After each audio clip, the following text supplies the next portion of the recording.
welcome to the Tuesday, January 14th, 2025, regular closed session meeting of the EBMUD Board of Directors. We would like to welcome our newest board members to their first closed session meeting. Director Joey Smith, representing Ward 1, Director Jim Odie, representing Ward 5, and Director Valerie Lewis, representing Ward 6. Yay. So excited for all of you to join us. And roll call, Madam Secretary. Director Chan, Present. Director Gomez, Present. Director Lewis, Present. Director Odie, Here. Director Smith, Present. Director Young, Here. President Pro Tem Katz. Here. We move to public comment. If members of the public are online and wish to speak on agenda or non-agenda items, please use the raise your hand feature in Zoom. Comments on agenda and non-agenda items will be heard now. Madam Secretary, are there any speakers for public comment online? There are no online speakers, but you do have a card at your place. I do. I see Eric Larson.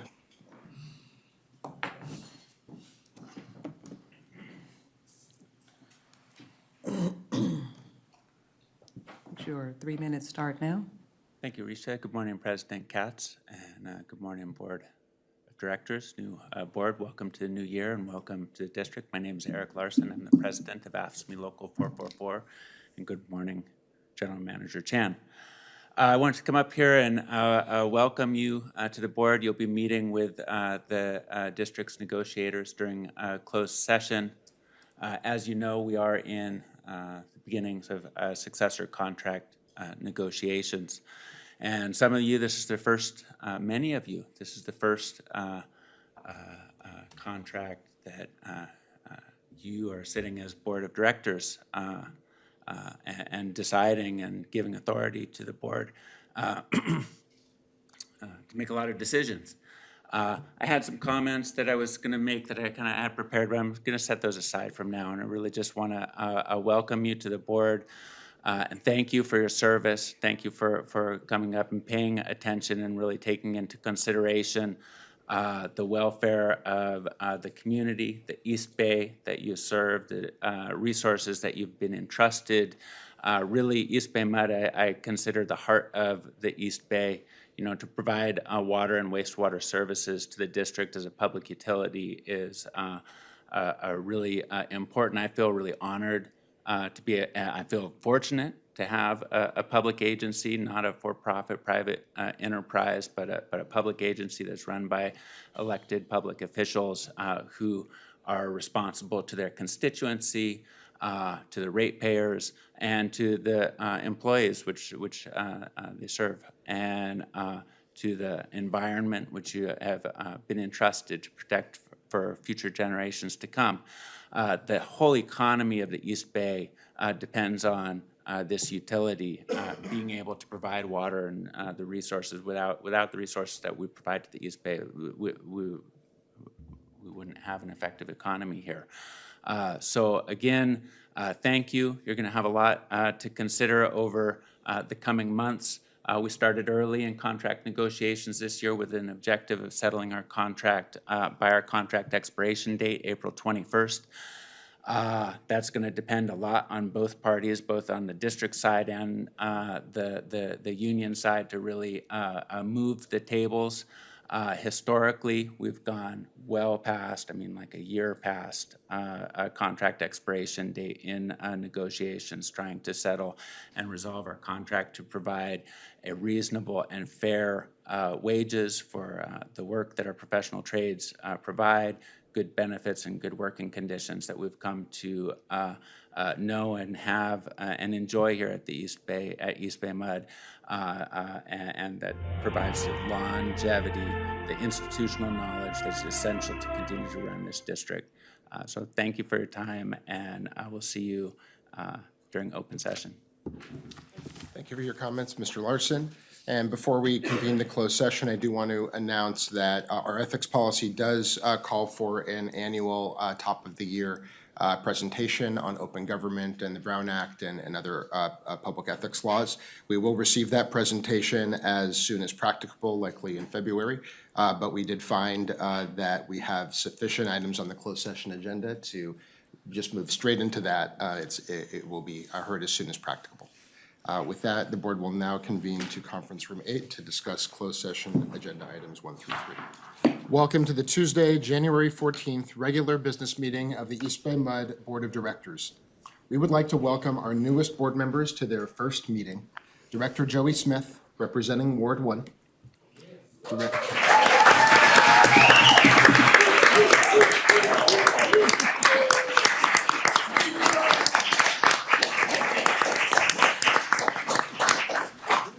Director Jim Odie, representing Ward 5.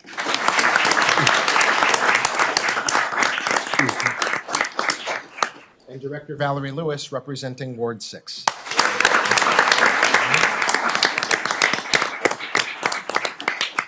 Welcome. This is one of the most exciting first of the year board meetings to be at. It's not every day that we have 3 new colleagues. It's not every cycle that we even have 1 new colleague. But we really welcome you, and it's so exciting to be serving with you, and thank you for seeking service on this board. We will receive a report from this morning's Planning Committee meeting under item 14. Roll call, Madam Secretary. Director Chan? Present. Director Gomez? Present. Director Lewis? Present. Director Odie? Here. Director Smith? Present. Director Young? Here. President Pro Tem Katz? Here. Please join me for the Pledge of Allegiance. I pledge allegiance to the flag of the United States of America and to the republic for which it stands, one nation, under God, indivisible, with liberty and justice for all. We move to ceremonial oaths of office. Directors Lewis, Odie, and Smith took their official oaths of office with the district notary on January 7th. They are serving in office. The directors will now take their ceremonial oaths of office. Each director will have an opportunity to comment after oaths are complete. Former Mayor of Oakland, Elihu Harris, and retired EBMUD Director Bill Patterson will administer the ceremonial oath of office for Director Valerie Lewis.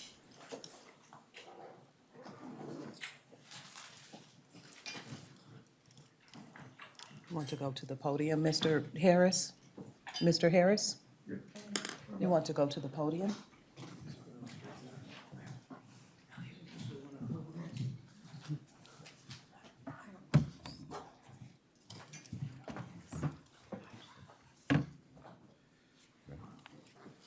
And we're ready. Let's do it. I'm ready. Repeat after me, please. I state your name, Valerie Lewis, do solemnly swear do solemnly swear that I will protect and defend that I will protect and defend the Constitution of the State of California the Constitution of the State of and California the United States of America and the United States of America against all enemies, foreign and domestic. against all enemies, foreign and domestic. I also promise that I will follow faithfully. I also promise I also promise that I will follow faithfully the rules, the rules, faithfully execute and affirm the rules of the Constitution of the United States of America and the State of California. that I will bear true faith and allegiance to the Constitution of the United States and the Constitution of the State of California. I take this oath freely I take this obligation freely and without fear and without fear or moral. Without- I haven't done this in a long time. without any mental reservation Without fear, yeah, right. Any mental or reservation. purpose of evasion, Wow, you've done this before, I get it. And I will faithfully execute and I will faithfully execute the duties upon which I'm about to embark. the duties upon which I'm about to embark. Congratulations. Thank you.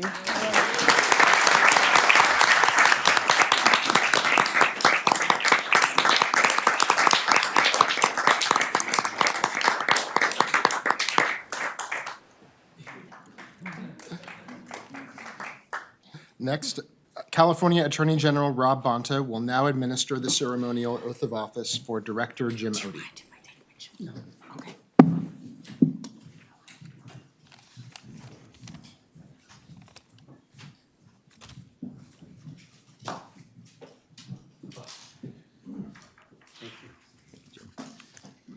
I have a few comments that are very short, and as the Chief Law Officer of the State of California, I have confirmed with myself that it's okay to give these comments. I just want to say Jim has been an incredible friend and colleague for many years. I couldn't be more proud to be able to swear him in, honored that he asked me. Even though I will never forget that when I asked him to lead my effort to run for my first elected office, he told me I have to think about it. I'm grateful that he thought about it and he decided to help me. He was my district director. He's been a longtime friend. He has more degrees than you can count. So he's incredibly talented with a great heart, an incredible work ethic, and his gift of public service is something that we should all receive with great gratitude. I know I do, and it's my honor to swear him in. Please repeat after me. Raise your right hand. I, Jim Odie, I, Jim Odie, do solemnly swear do solemnly swear that I will support and defend that I will support and defend the Constitution of the United States the Constitution of the United States and the Constitution of the State of California and the Constitution of the State of California against all enemies, against all enemies, foreign and domestic, foreign and domestic, that I will bear true faith and allegiance that I will bear true faith and allegiance to the Constitution of the United States to the Constitution of the United States and the Constitution of the State of California, and the Constitution of the State of California, that I take this obligation freely that I take this obligation freely without any mental reservation without any mental reservation or purpose of evasion, or purpose of evasion, and that I will well and faithfully discharge and that I will well and faithfully discharge the duties upon which I'm about to enter. the duties upon which I am about to enter. Congratulations. Thank you.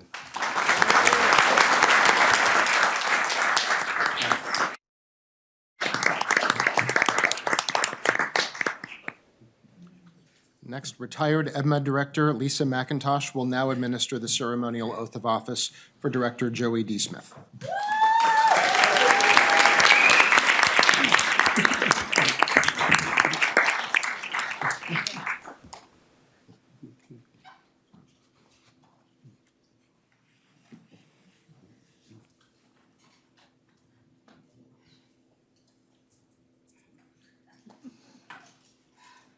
Oh, Bill. Bill got teary-eyed and it's making me want to cry. Oh, Joey, I am so proud of you. I couldn't think of anyone better to take this place that I've been at. I've been sitting here 25 years, and you are amazing. You've been amazing to East Bay Mud, and you will be amazing representing Ward 1. Thank you.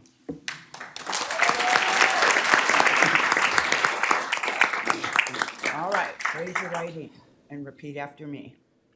I, Joey D. Smith, I, Joey D. Smith, do solemnly swear do solemnly swear that I will support and defend that I will support and defend the Constitution of the United States the Constitution of the United States and the Constitution of the State of California and the Constitution of the State of California against all enemies, foreign and domestic, against all enemies, foreign and domestic. that I will bear true faith and allegiance I will bear true faith and allegiance to the Constitution of the United States to the Constitution of the United States and the Constitution of the State of California, and the Constitution of the State of California. that I take this obligation freely I take this obligation freely without any mental reservation without any mental reservation or purpose of evasion, or purpose of evasion. and that I will well and faithfully discharge I will well and faithfully discharge the duties upon which I am about to enter. the duties upon which I am about to enter.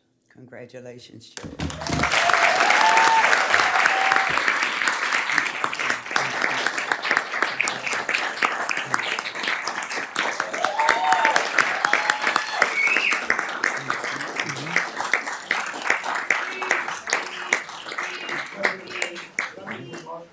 We, They have a lot to say. I just wanted to congratulate Director Patterson for his many years of service. I've known him since he was Director of Parks and Recreation in the city of Oakland. His service throughout the city and throughout this region is impeccable, and I know that he will not be missed. We all should appreciate the dedication and the integrity with which he pursued his responsibilities. Valerie Lewis was my chief of staff when I was in the California Assembly. And she likewise also has those qualities of intelligence and integrity. And all of us are lucky to have her in service to this great board. So I just wanted to thank her, not only for allowing me to swear her in, but also congratulate all of those members who are following such great examples of leadership and service in the public sector. So again, thank you for the prerogative. I just took it.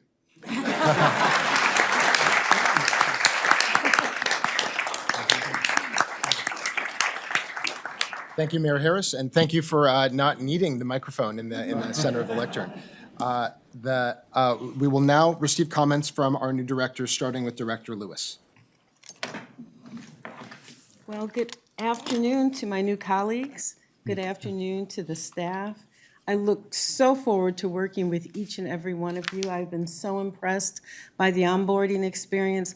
I've been so impressed by the information that was shared with me during the process of actually running for this office. Thank you to Elihu. Thank you to Bill, I think. But it's their guidance and support in having watched exemplary leaders. I also want to recognize my dear, dear friends who have traveled across country to be here with me.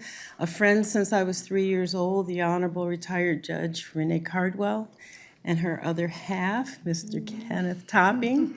My dear friend Antoinette Leatherberry, and her dear friend, well, her fiance, Mr. Kenneth Lucas, and my dear friend and my support, Mr. Brian Soublé. And then I have other friends and colleagues who have been with me through this journey and other journeys, and I thank you. I can only tell everyone in the room I will give you my best. My friends will tell you if you don't want an honest answer, don't ask me. I will be there, and you can count on that. I look forward to working with everyone and serving the community. I also left one of my other mentors out.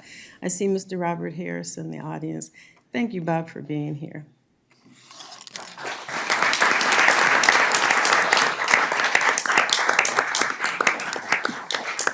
Director Odie. Thank you, President. I want to start with a quote because I always think someone else has always said something better than I could say. And W.H. Auden, the poet, said, "Thousands have lived without love, not one without water." So to me, that underscores how important this role is and the responsibility that we have. Because as I've been saying for a few months now, water is a basic human right, and I think we all know that. And, our job really is to make sure that A, it's available when you turn on the faucet, B, it's high quality when it comes out, and C, that it's affordable. So I want to thank Doug Linney for that, and thank Doug Linney for a lot, including 24 years of service as our board member. I hope I can do half of what you did, and you just leave big shoes to fill. The one thing you did undersell me on was how much time this was going to be.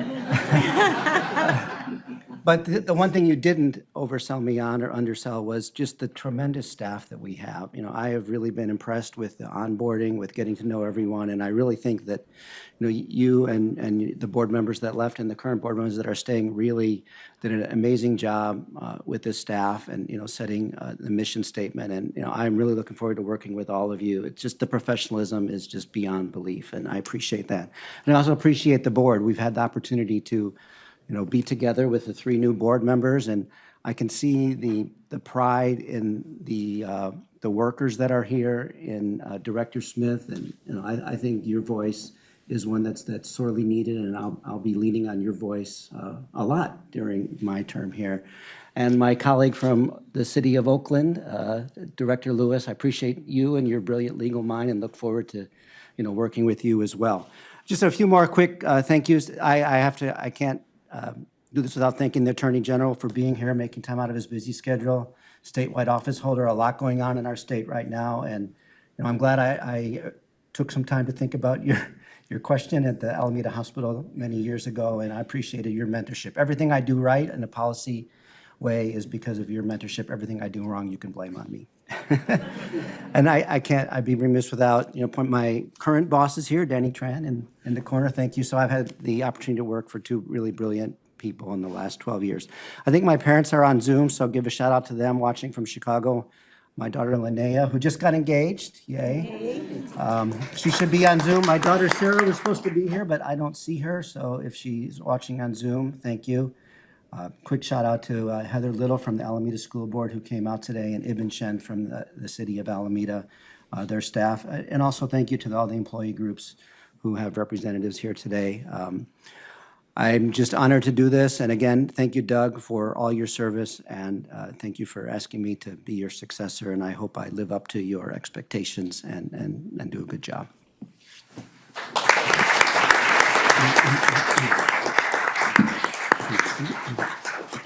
And Director Smith. Good afternoon, y'all. Thank you so much for making this a priority to be here today. For some of folks, they had to work, so those who are watching on Zoom, thank you as well. 32 years sitting on that side. This is definitely a change. Really, really different. And I appreciate each and every individual who did anything to support or encourage me in the process of running for this seat. So thank you very much for everyone showing up. I'm not going to be long-winded, but those who stick around for a little bit, you'll get a chance to meet some of my family, some of my dear friends, and all y'all in green, thank you.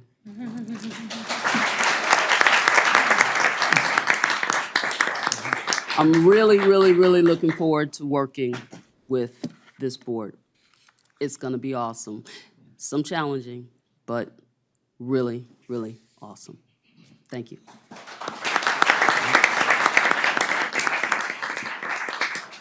And before we move on to election of board officers, I do want to briefly mention how excited I am to work with each of you.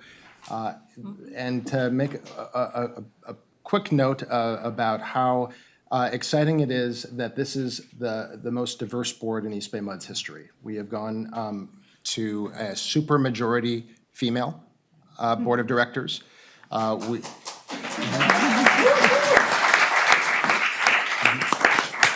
We have an even higher number of LGBT representation on this board. And in racial and ethnic diversity. And I think that's really remarkable and important for this agency at a time that we need to be embracing diversity, equity, and inclusion at the district.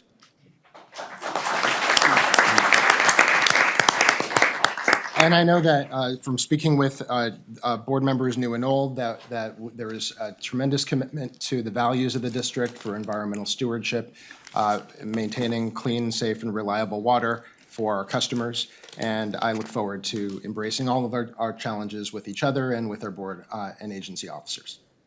So with that, we will now proceed to election of board officers for 2025. The floor is now open for nominations for president of the board for 2025. I saw Director Gomez and then Director Odie. I would like to nominate Director Young for president of our board. I will second that. Okay, it's been, Director Young has been nominated and seconded, and, Okay, I will accept the nomination. okay. Seeing any further nominations, then if there are none, we will close nominations. And a motion and second is required to close nominations. Is there such a motion? So moved. And second. Moved by Lewis, seconded by Chan. All those in favor? Aye. Opposed? Abstained? The motion carries. And Congratulations. congratulations being the only nominated candidate. Is there a motion to elect Director Young to be president for 2025? I'll make that motion. Moved by Director Odie, seconded by right, Director wait. Gomez. All those in favor? Aye. Opposed? Abstained? The motion carries.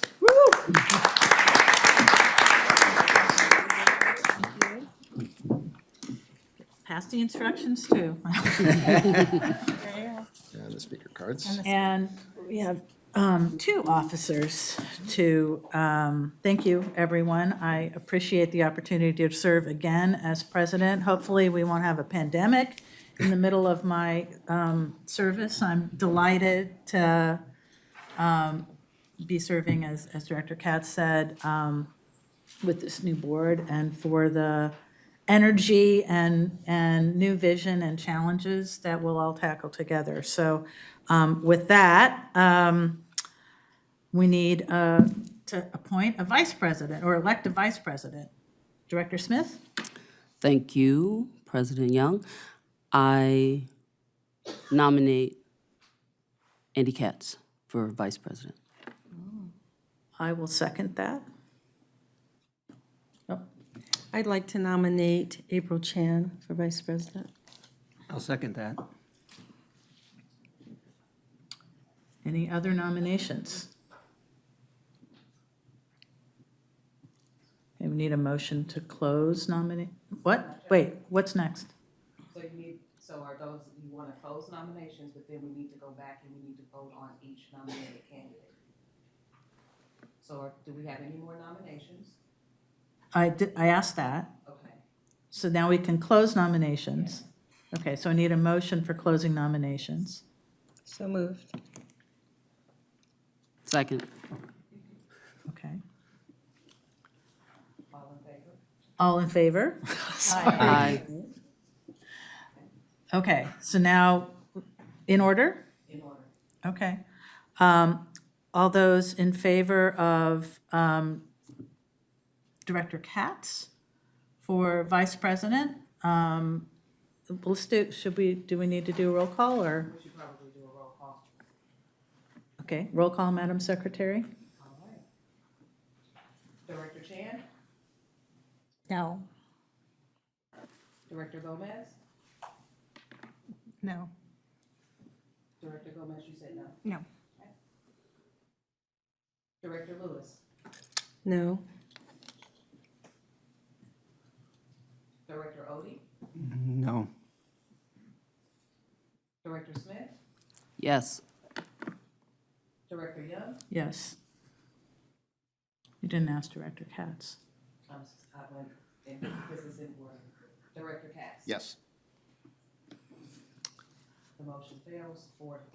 We have 4 noes, 3 yeses, and so now we move to nomination for Director Chan. No, vote for, we just need to do the roll call for Director We did the Chan. roll call.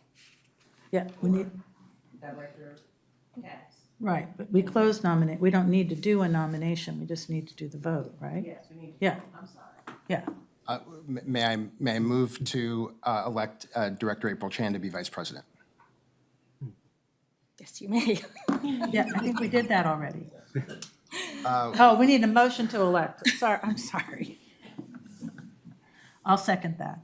And if I may speak to the motion briefly, you know, we are not permitted to coordinate amongst a majority of ourselves when identifying officers. It's an interesting feature of the Brown Act that it's important for open government that we respect that. And I'm glad that we did clearly, because we have all of us, I think, should be rotating through leadership roles, and I'm glad that we will get a chance to do so. So I'm glad to support April, Director Chan, in this role, and look forward to our normal rotations of leadership roles.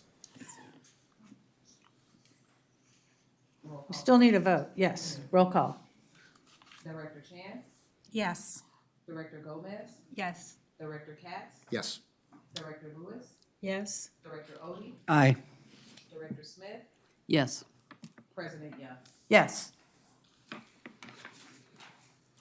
Welcome, Vice President Chan. Thank you.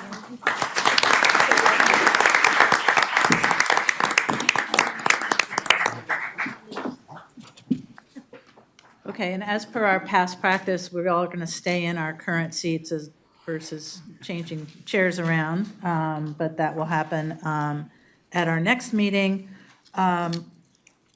We have next to fill our committee assignments for 2025. Everyone should have at their places a form to fill out. Please get that to the secretary as soon as possible, because you will be sitting in your committee assignments as of our next meeting in 2 weeks. January 28th is when we will consider the proposed assignments, yes. Right, but I need to consider the assignments. Yes. Right. Oh, she wants it by Friday, y'all. Thank you. Okay. Next, we have announcements from closed session. We have no announcements. From closed session, we'll now move on to public comment. If members of the public are, we want to do I'm seeing this for the first time. So do we want to do Yes. before we do public comment, first for public comment, we will ask Gus, are you here? Oh, there you are. Chakala to come forward and as our first public commenter with something for Director Smith, I believe.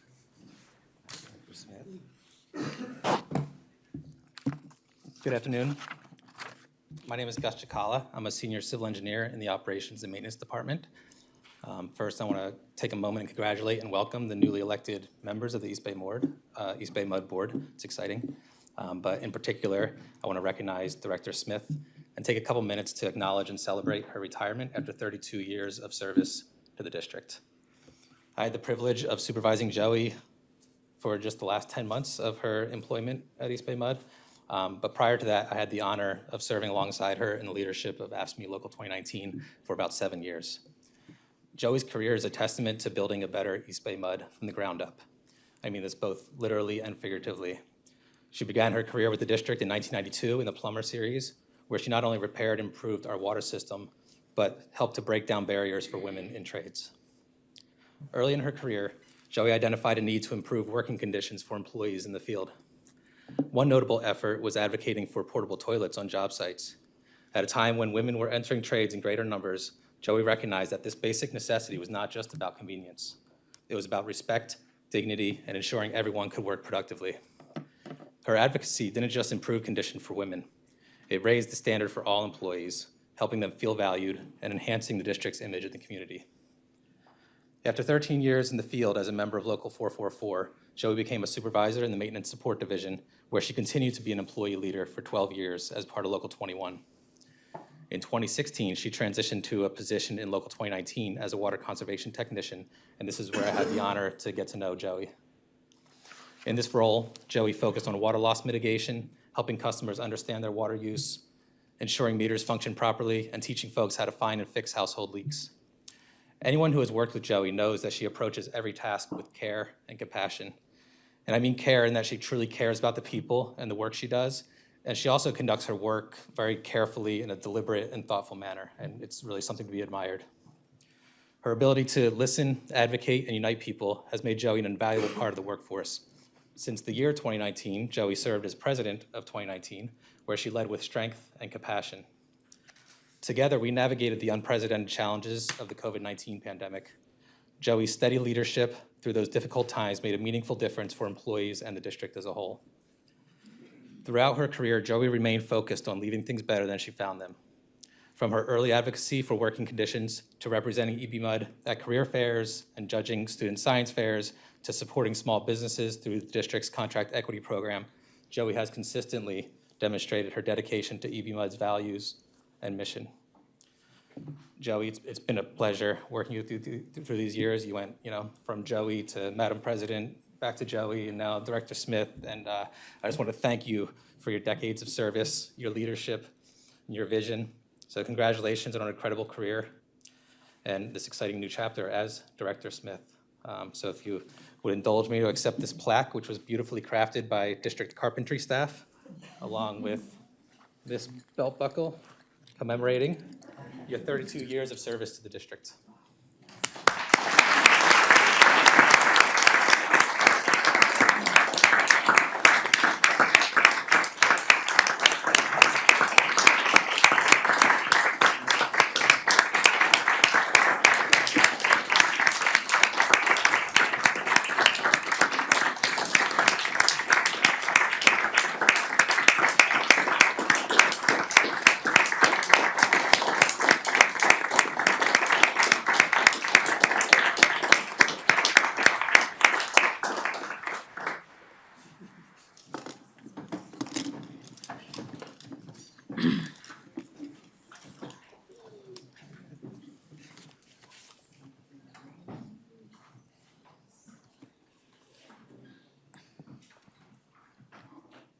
Yeah, we often start our meetings with ceremonies and awards, but I can't remember a better start to a meeting than this one.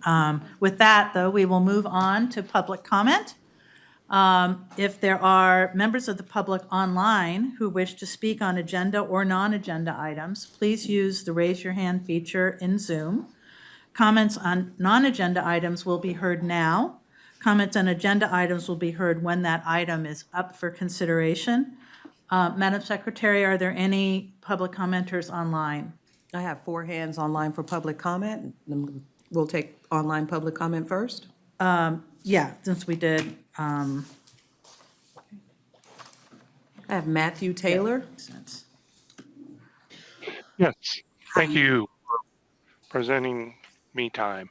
This topic is to inform the board on how the staff of the watershed is disingenuous in a way it is representing the homeowners of both South and North Shore Lake Comanche. This is to inform the board the breakdown in process which has impacted not only the homeowners but the revenue for concessionaires. This information that I'm about to present is as follows. The advisory panel on meeting November 24th first informed the attendees of an alcohol ban would be presented to EBMUD. Based on the feedback from that meeting, it was not well received. This topic was already represented to EBMUD 9 days earlier on November 12th at the EBMUD meeting. On November 10th, it was discussed and was stated that further discussion would occur, but as of now, new rules have been published and it is obvious that did not occur. In conclusion, EBMUD and the staff of Watershed are not partnering with the homeowners and your outside vendors, currently Vista, as they are unaware of these rule changes. I ask that you take and do an internal audit in regards to those processes and fix and reconnect with the homeowners. Thank you for your time. Thank you. Just to clarify that we are not permitted to provide commentary or response more than just informational responses on items that are in public comment that are not agendized. And I have some other, before we go to the next speaker, I want to just go over the other kind of provisos. But Clifford, do you have an information response briefly? I think just briefly, I mean, we do plan to come back to the board. There were some discussions certainly about the personal watercraft as well. There were some discussions, but we need to have some continued discussions with the residents upcountry. And so we will be coming back to a future board meeting and have this as an agendized item. Okay, thank you. So before our next speaker goes, just ask that you, when prompted, state your name and affiliation if applicable and the topic that you'll be speaking to refrain from providing personal information such as addresses or phone numbers. We'll get those, staff will get those from you if we need that information. The secretary will call each speaker in order, and you'll have 3 minutes to speak, but I do have discretion to amend this time based on the number of speakers. The secretary will track your time. If you're online, you'll see a counter. And speaking in public, you'll also have a counter to see when your 3 minutes is coming to a close. Next speaker. John Coleman, you should be able to unmute your mic, and your 3 minutes will start now. Great, thank you very much. And good afternoon, and thank you for the opportunity to address you today. My name is John Coleman. I served as a director on this board for over 33 years until March of 2024. I hope those of you who are new directors have a favorable experience serving on this board and bring change to this organization as needed. For several months, I've been seeking a definitive response to a question asked of Clifford Chan and Cindy Sharon, but I've yet to receive a satisfactory written response. You should have before you my written request from December 31st and the response from Cindy on January 7th. I respectfully ask the board to direct the general manager to answer my question directly in writing so that I can proceed with my plans to officially retire from the district. And the question is very simple and can be answered with a yes or no. Will EBMUD accept the reciprocity granted by CalPERS for my 2024 service at the Calaveras County Water District, CCWD? Of huge concern is the January 7th response stating, quote unquote, EBMUD provisionally acknowledges reciprocity for your service at CCWD, end of quote. This wording used in the response frightens the hell out of me.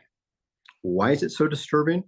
As background, you need to understand that I was formally promised twice by two employees as a much higher retirement calculation based on reciprocity for my state service in the 1990s.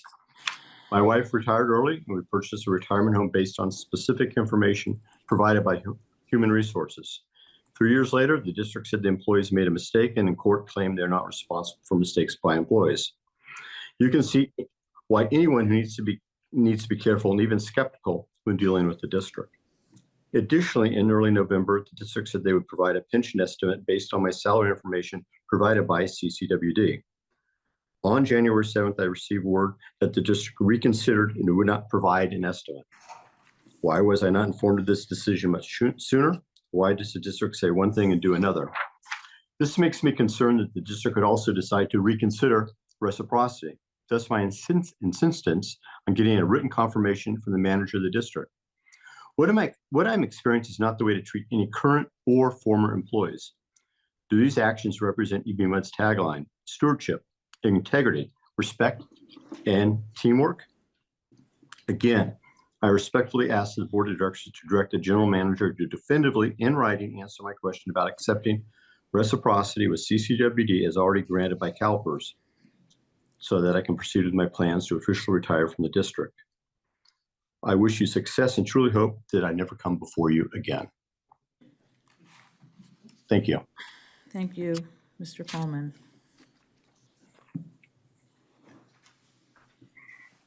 We have been communicating with John Coleman, and we have Lisa Serrani here who can explain briefly the information that has been shared with him.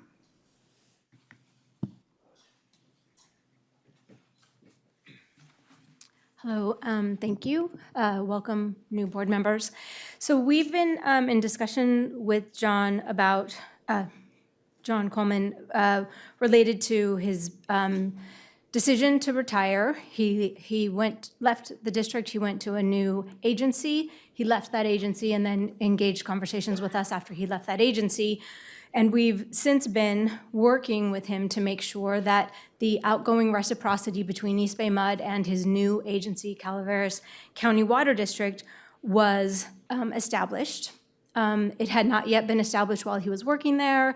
There was back and forth conversation with CalPERS, but we worked with him to make sure that CalPERS agreed to that reciprocity and acknowledged it. What was not mentioned in his comment just now is that the last stage of confirming reciprocity is that the member must retire from all agencies that are in a reciprocity chain at the same date. And so we have let Mr. Coleman know that he needs to submit his application for retirement to us and his application to retirement to CalPERS with the same date, and that when CalPERS receives that application for retirement, that is when they will send us his confirmed compensation, right? That we would use to run his final estimate. So the provisional in our statement was simply that the final piece of confirming reciprocity to be able to run a calculation using his final compensation that includes CalPERS compensation and district compensation is the retiring from both agencies on the same date. And the letter that he was reading from goes on to state that once he turns in his retirement applications, CalPERS will give us his final compensation, and that is the final step in everyone agreeing that reciprocity is completely confirmed. Great, thank So you. we are trying to work with him to make this Thank you for happen. that clarification. It's very helpful to understand. Okay, we have one more speaker online? Two more speakers Two more online. speakers online. Michelle Bichet, you should be able to unmute your mic. And your 3 minutes will start now. Hello, my name is Michelle Bichet. On Ubis Court in Fairview, there's a fire hydrant that is located in the court, not on a sidewalk, but actually on the court in the drivable area. This hydrant sits at the top of a hill, and I am the last property at the bottom of a very steep grade. This hydrant has been hit 5 times and caused major damage to my property. In January of 2020, it was sheared off and ran for 5 minutes. On August 22nd, 2021, it was sheared off and ran for 58 minutes. That's a lot of water. This was due to an equipment failure. On December 10th, 2021, it was bumped into and only slightly damaged. January 3rd, 2022, again, bumped into, slight damage. December 9th, 2024, sheared off and it ran for 10 whole minutes again. I've repeatedly asked EBMUD to relocate or protect this hydrant. I recently asked for one of those valves that will shut off automatically if the hydrant is hit. Nothing has happened. Each time the hydrant is sheared, our court goes without fire protection for up to 2 days. That's dangerous for me and for my neighbors. I am asking the board to help stop this from continuing. Stop the damage. I'm asking that the board move the hydrant, protect the hydrant, or install a shutoff valve to help our court. Thank you. Thank you. We will have staff reach out and contact you.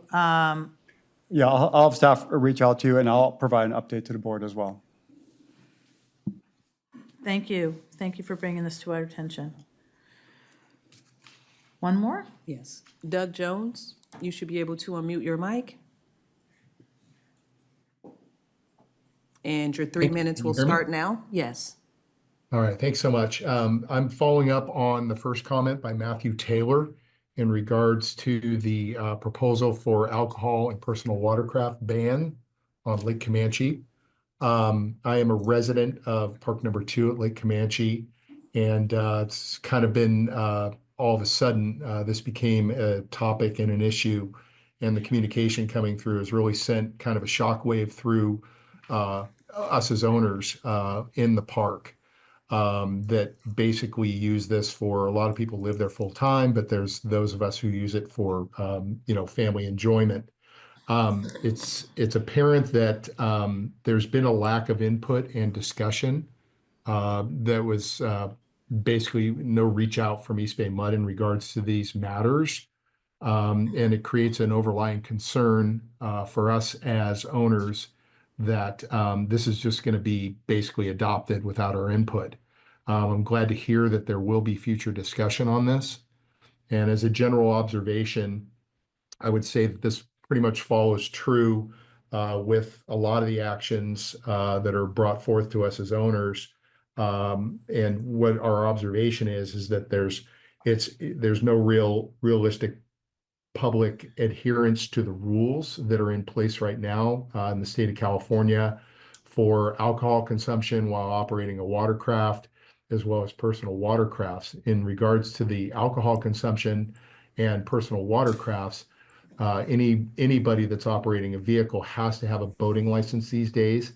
And just like our driver's licenses, we basically are required to follow the rules, number one.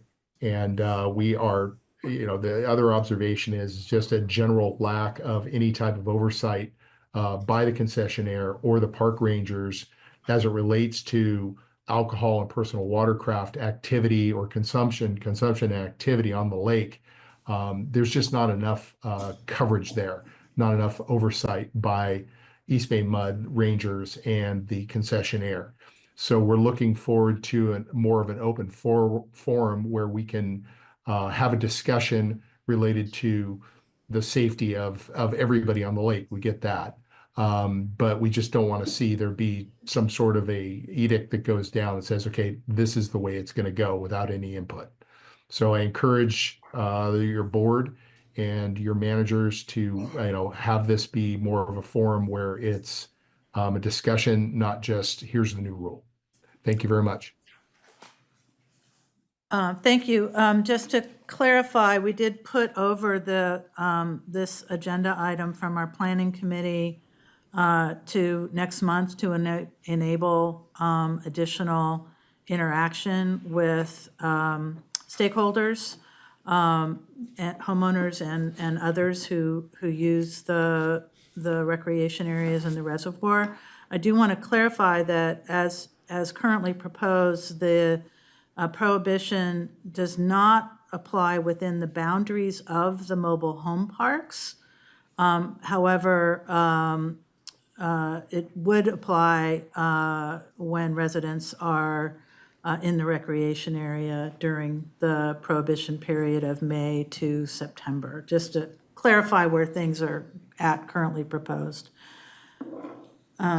Okay, thank you for your comment and input, and as I said, we'll be reaching back out, and we'll make sure that your name and contact information is included as for the previous speaker in that outreach.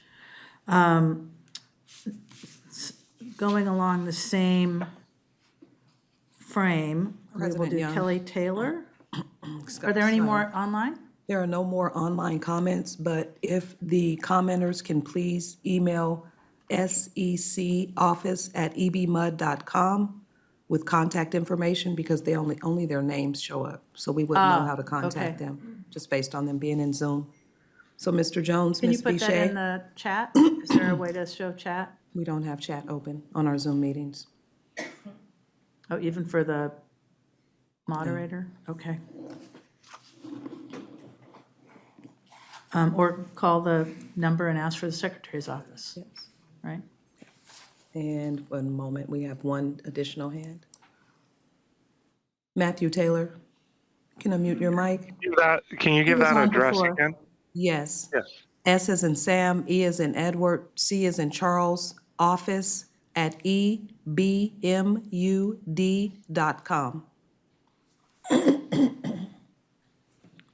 Thank you. Okay, next I have Kelly Taylor.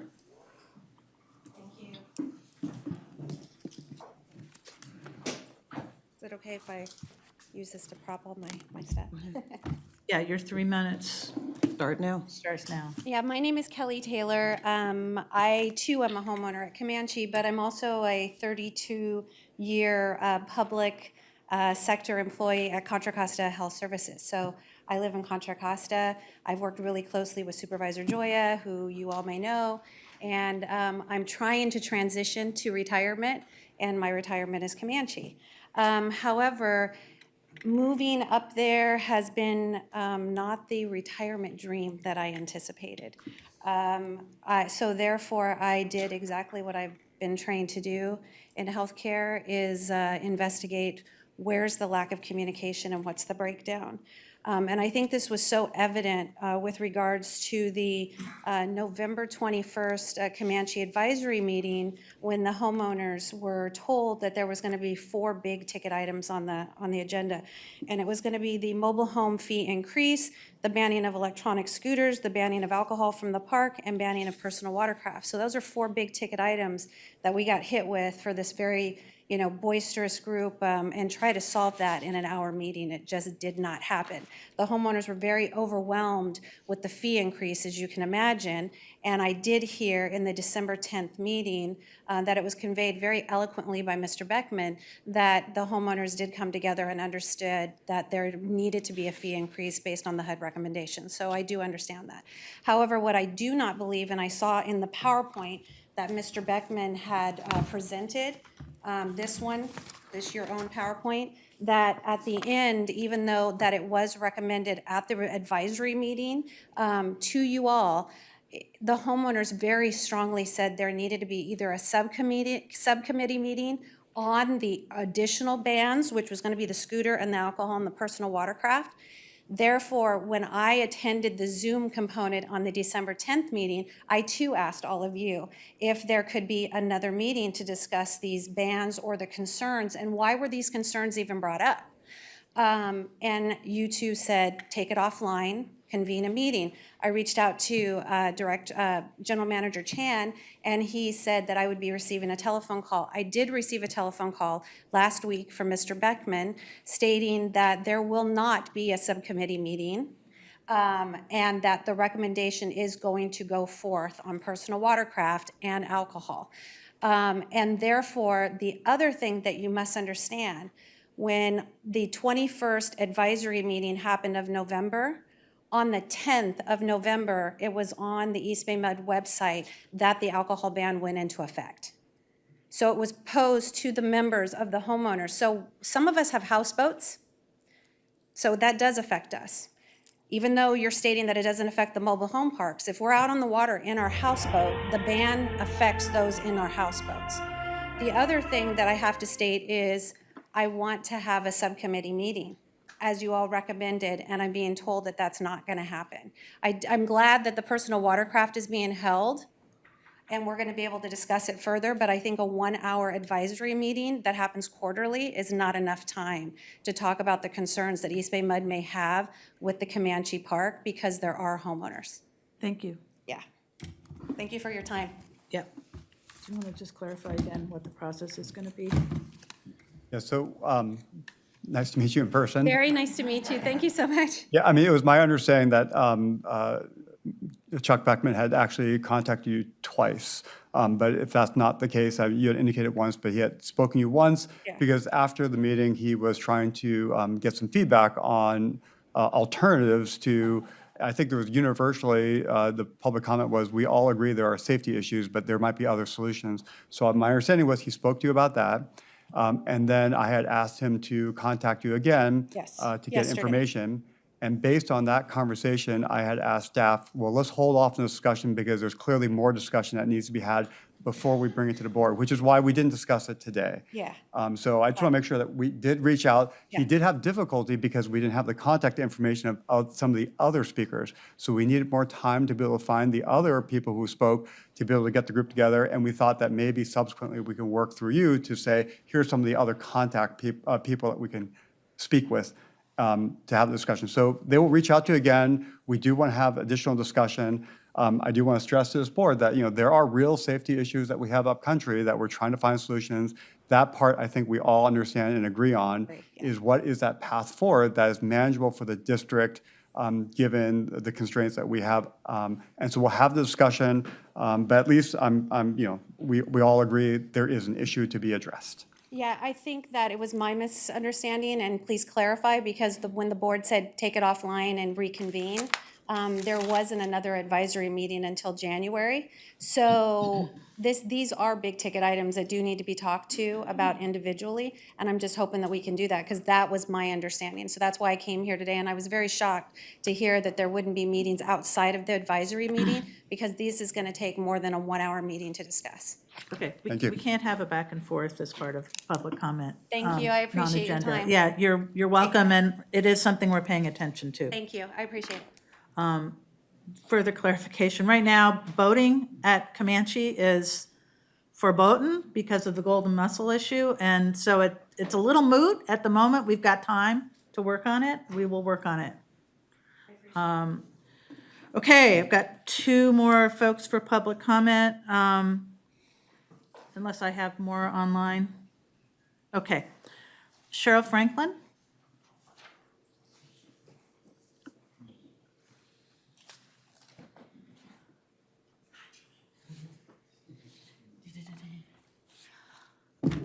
Good afternoon. Congratulations to the new board members. It's good to see you here. Thank you for giving me the opportunity to speak. My name is Cheryl Franklin. I'm a retiree of EBMUD. I was one of the shift supervisors for the main wastewater treatment plant when I retired in 22. It has been noticed that the district is experiencing a lot of retirements, especially in the trades. While there are a few female representatives left in wastewater and in the water treatment, there are less than when I started back in the early 2000s. Very few women are left in the trades for carpentry, for machinists, for electricians. They've become less and less over the last 10 years. EBMUD has lost WDP Sue Kristen, electricians Kay Lombardi and Ada Au to retirements in 23. They were the mentors and those women that saw other women coming up through the trades to get the information they needed to do well at EBMUD. While district staff seems committed to doing outreach and that a few partnerships actually exist within local MC3 programs and the local colleges, it makes very small dent in the need for community members who still are unable to pass the district's rigid testing process. Many of the community women are able to do the job and the work of the trades. They're locked out due to the testing requirements and having to compete with college graduates. So the major question is, what is the district doing to create a fair and open process with the written test, with the math test, with the practical test, and finally with the oral interviews to open the issue up and make it fair for the entire community? I hope the new board is committed and will support the continued funding and adequate staff administer the district programs that help bring in trainees, including women, into the trades. I am presently the Director of Training and Recruitment of Tradeswomen, Inc. It's a nonprofit that was founded in 1979 for tradeswomen by tradeswomen. Tradeswomen, Inc. supports the recruitment and retention of women in the trades, and we thank you for your consideration.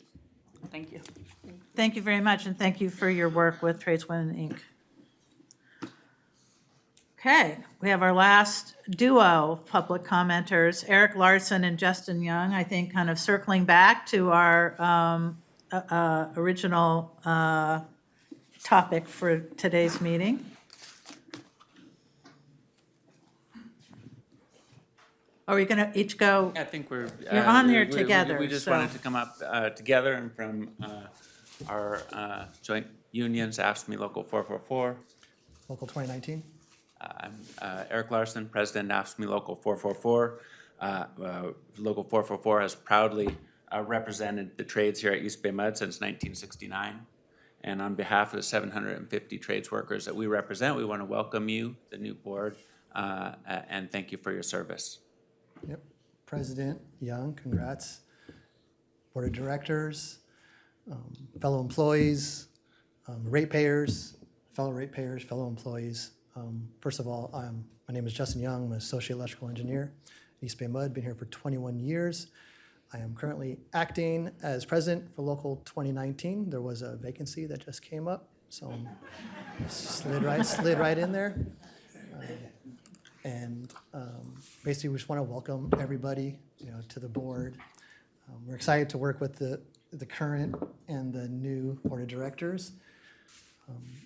I just want to say on behalf of the 770 current employees at EBMUD, we're excited to work with you and continue working with you. I just think it's very cool, inspiring at EBMUD that someone who has worked at our family AFSCME unions, someone who has worked in both the unions, has just hard work, can really pay off, and now is sitting in the board of directors. So I think that's very inspiring. So once again, I want to keep it real sweet, and just want to, we look forward to working with you from the AFSCME family here at EBMUD. Thank you. Thank you.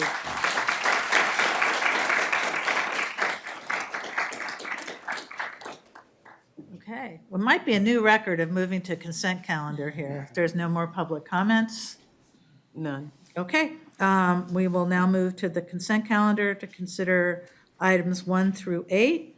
Are there any items that board members or the public would like to, or if there's any commenters for the public on items? No?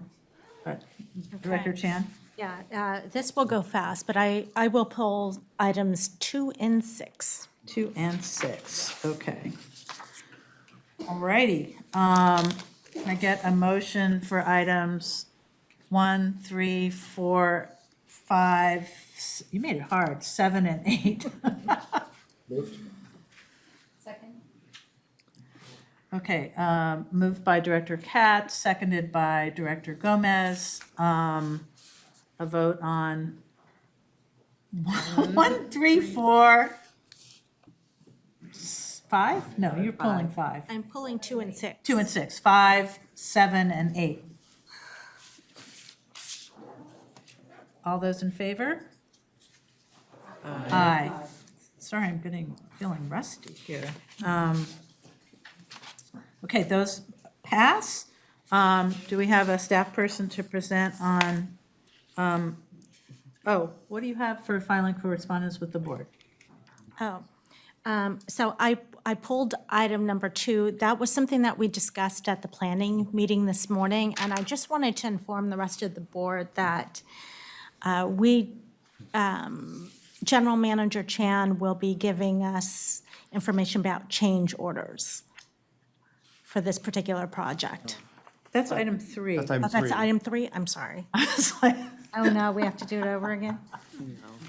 3, today at the planning committee meeting, we had, It's my item 2. It's item 2 listed for me, so So I can- apologize No, for no, that. I can just quickly summarize. So we do provide, as you, for the new board members especially, within the monthly report, we do list all the change orders for our construction projects, and that's summarized. But Director Chan, in particular for the Pump Station H project, wanted to get updates on any change orders for that particular project, which I will provide. Yes, and so I just wanted to make that part of the motion, that when we move this item forward, that part of the motion is to receive these change order, information on change orders. I thought that was a more general request, not just specific to this project. Well, I think that I wanted it to be specific to the project, but General Manager Chan said that he actually does provide general information Right. as well. Okay. So we've already approved item 3, so we'll take that as context for Okay, it's my item 2 here. the item I have and 6. So, Okay, so can we get a motion to approve item 2? Okay, I'm going to move. Second. Okay. Moved by Director Chan, seconded by who? Gomez. Director Gomez, to approve filing correspondence with the board. All those in favor? Aye. Opposed? Okay, that passes. Okay, number 6, which is the cybersecurity and incident response services contract. So again, General Manager Chan and I discussed this, and I just wanted to say about this item, and it doesn't have to be part of the motion, that actually we do have a industry leader in cyber defense. I know this is a small contract, it's a small company, 7 employees, and I just thought the public would be reassured in knowing that our cyber defense is just not this company. So if I remember correctly, General Manager, they subcontract with our very big vendor, our very significant vendor in this space. Yeah, so we don't provide a lot of discussion, as you all should appreciate, about the cybersecurity or the resources that we use. You will get an update at a future closed session. Right, and I didn't want to provide a lot of information, but I did think it was important to say it's not just this company that we rely on for cyber defense. Thank you. And we do have an annual briefing on cybersecurity in our closed session coming up when? In a couple months. Thank you. All right. That was it. Motion to approve item 6, I move that we approve item 6. Second. moved by Director Lewis, seconded by Director Katz. All those in favor? Aye. Opposed? Abstain? Motion passes. Okay, we now move on to determination and discussion. We have our annual celebrities from Washington DC and Sacramento for the legislative update and to approve our legislative and federal priorities. Yeah, so we'll start with Kathy Viatella, our Manager of Legislative Affairs, followed by Eric Saperstein from ENS Resources. Kathy? Thank you, General Manager. And good afternoon, Board. Welcome to the new directors and congratulations. And welcome to the new leadership team, President Young and Vice President Chan. And also congratulations, Joey, on your retirement, or directors. So lots of congratulations going around today. So we're delighted to be here. We do this every year. Typically, we introduce the state legislative priorities for the 2025 calendar year. We do that in December, but this year we are deciding to combine it with the federal priorities because we didn't have a Leg HR committee this morning. We don't have a Ledge HR committee yet. And so, and we thought because with a new board, it would be better for all of you to hear this all at once. So I will go ahead and present the state priorities, and then I'm going to turn it over to Eric Saperstein, who will, some of you I think have met and you will meet and hopefully have a chance to talk to him at the reception this afternoon. And we will walk through his sort of outlook for DC, and then I'll come back and talk about what the federal priorities are. What I will do is at the end of the state priorities, I will stop to adopt those because this is an action item, it's a determination item, and then I'll do the same at the end of the federal priorities. So, as I said, every year we bring these before you, and these represent the state legislative priorities for 2025. These really represent what we think are focus areas for the district that are likely to come before the legislature. There are 4 focus areas this year and a proposal for sponsored legislation, which is to amend the MUD Act, which I'll talk about. The 4 focus areas are included in your packet in alphabetical order, and they're housing and development-related fees, water affordability, water quality and environmental protection, and water supply reliability and climate change resiliency. But before we get into those subject matters, let me just talk about the sponsored bill. So this is a bill that came forward from staff. It was vetted by our office, and we are now looking to bring this to you for approval today so that we could then move forward if you give us that direction to pursue legislation. So we're essentially proposing legislation to amend the MUD Act to extend the term of office for board members appointed to fill a vacancy on the board to prevent a gap in representation. So the Municipal Utility District Act, which is our authorizing legislation and which applies to EBMUD and then 4 other municipal utility districts, allows the board of directors to fill a vacancy when one is created either through a resignation, some life event, or some other circumstance. And that can be done by appointment until the election is scheduled. The board, the person that is appointed then has to step down at that election. And so when they're elected to fill the vacancy, it's not permitted to take office, the new person, until the secretary of the district has certified those election results.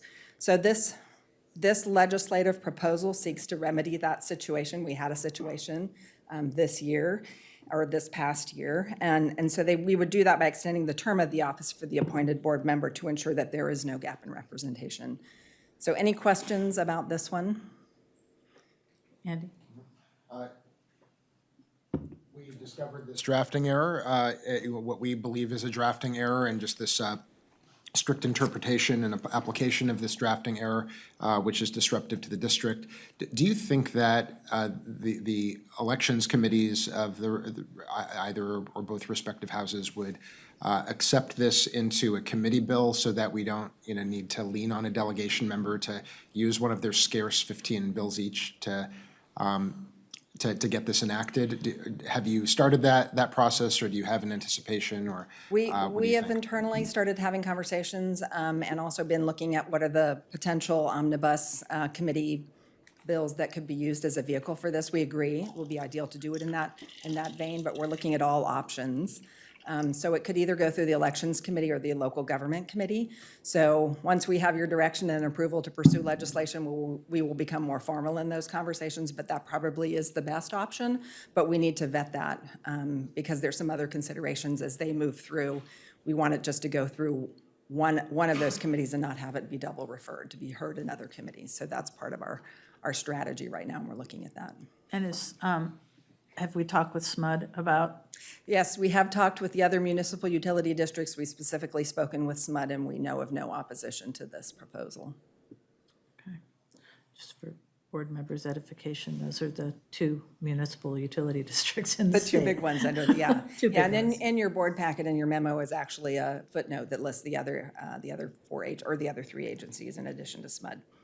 Okay, so we'll act on all of these as one package, or would you like to act on this proposed legislation separately? What's the?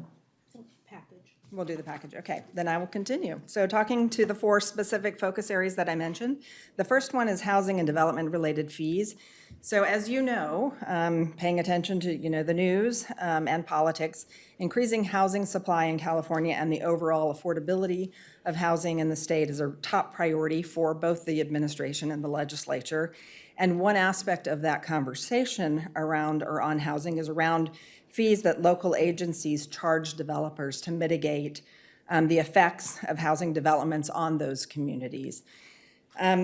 Existing state law allows local agencies to impose fees to offset development project impacts on communities or agencies, and poses certain requirements that we have to follow, or public agencies have to follow when imposing the fees and how the revenues can be spent.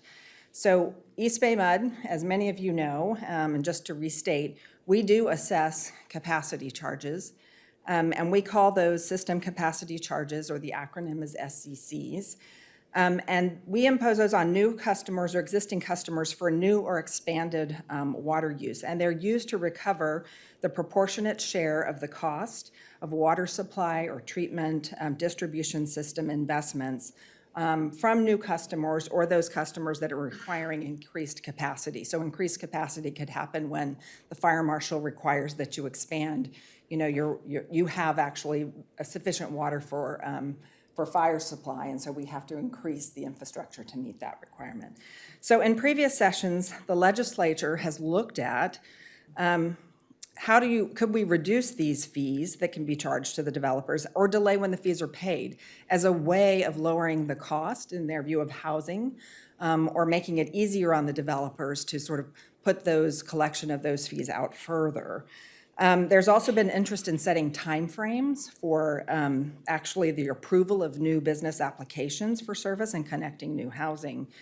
Our SCCs are really designed to ensure that the existing ratepayers are not paying for the cost of new developments or expanded service, because existing ratepayers are already paying into the system. So we've done a lot of education and outreach around that, and have had concerns about if they do cap the costs, or these fees that we assess, those costs would have to be subsumed by existing ratepayers, which is problematic.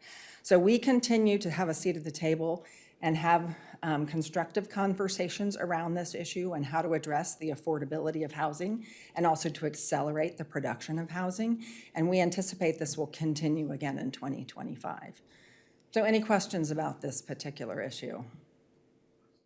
So this will be responsive to what's happening, what ends up going forward in the legislature, Yeah, all which of- yes, will probably end up exactly. being influenced by what's going on down Yeah. south right now. Yeah, certainly, that is going to be part of the discussions going on. Other questions? I would encourage budget advocacy for the programs that, the current program that is housed within the Department of Housing and Community Development that allows for affordable housing developers to apply for SCC charges or comparable charges under a different name at a different agency. To be paid for by the state, so that's been a program. I'm not sure if it's been effectively utilized, if the affordable housing developers are aware of it and are really using it, because there is an application process. It requires, I believe, a city to participate and do something like that. So evaluating whether that program is being effective, or if there are barriers to participation, because the state has recognized that affordability doesn't have to affect qualified affordable housing developments. So I would encourage budget advocacy and program evaluation advocacy so that those genuine affordable housing developments are not impaired by our SCC charges. Yeah, thank you, Director Katz. I think we did look at that program last year to determine what was the status of the funding in that particular account that managed by HCD. My recollection is that those funds had been encumbered. I don't know to what effect, and that there was no additional appropriations in last year's budget. But as the new budget proposal from the governor's office has been reintroduced, we'll keep an eye out for that. But I would agree with you. If there's a way for the state to assist with these costs for affordable housing projects, that would be beneficial. Okay, any other questions? All right, so moving on to water affordability. So in the same vein, and affordability is a theme this year and has been in the past, the affordability of customer utility bills, specifically not just related to electric utilities, but water utilities, especially for low-income households, has been a key issue area for the legislature and the administration, and will likely be so again in 2025. And one proposed solution over the years has been to create a permanent low-income rate assistance program for water and wastewater customers who need help paying their bills. Past legislative efforts have been unsuccessful due to the difficulty of identifying either a permanent state funding source or finding a local funding source that does not violate constitutional requirements under Prop 218. So Prop 218, just as a reminder for those of you that are new to this issue, it was passed by voters in 1996, and it limits how public agencies can set retail water rates and requires that the rates be set proportionally and no higher than what is the cost to provide the service. So that factors in when you're providing essentially assistance to low-income customers in your service area, because not everyone is benefiting equally.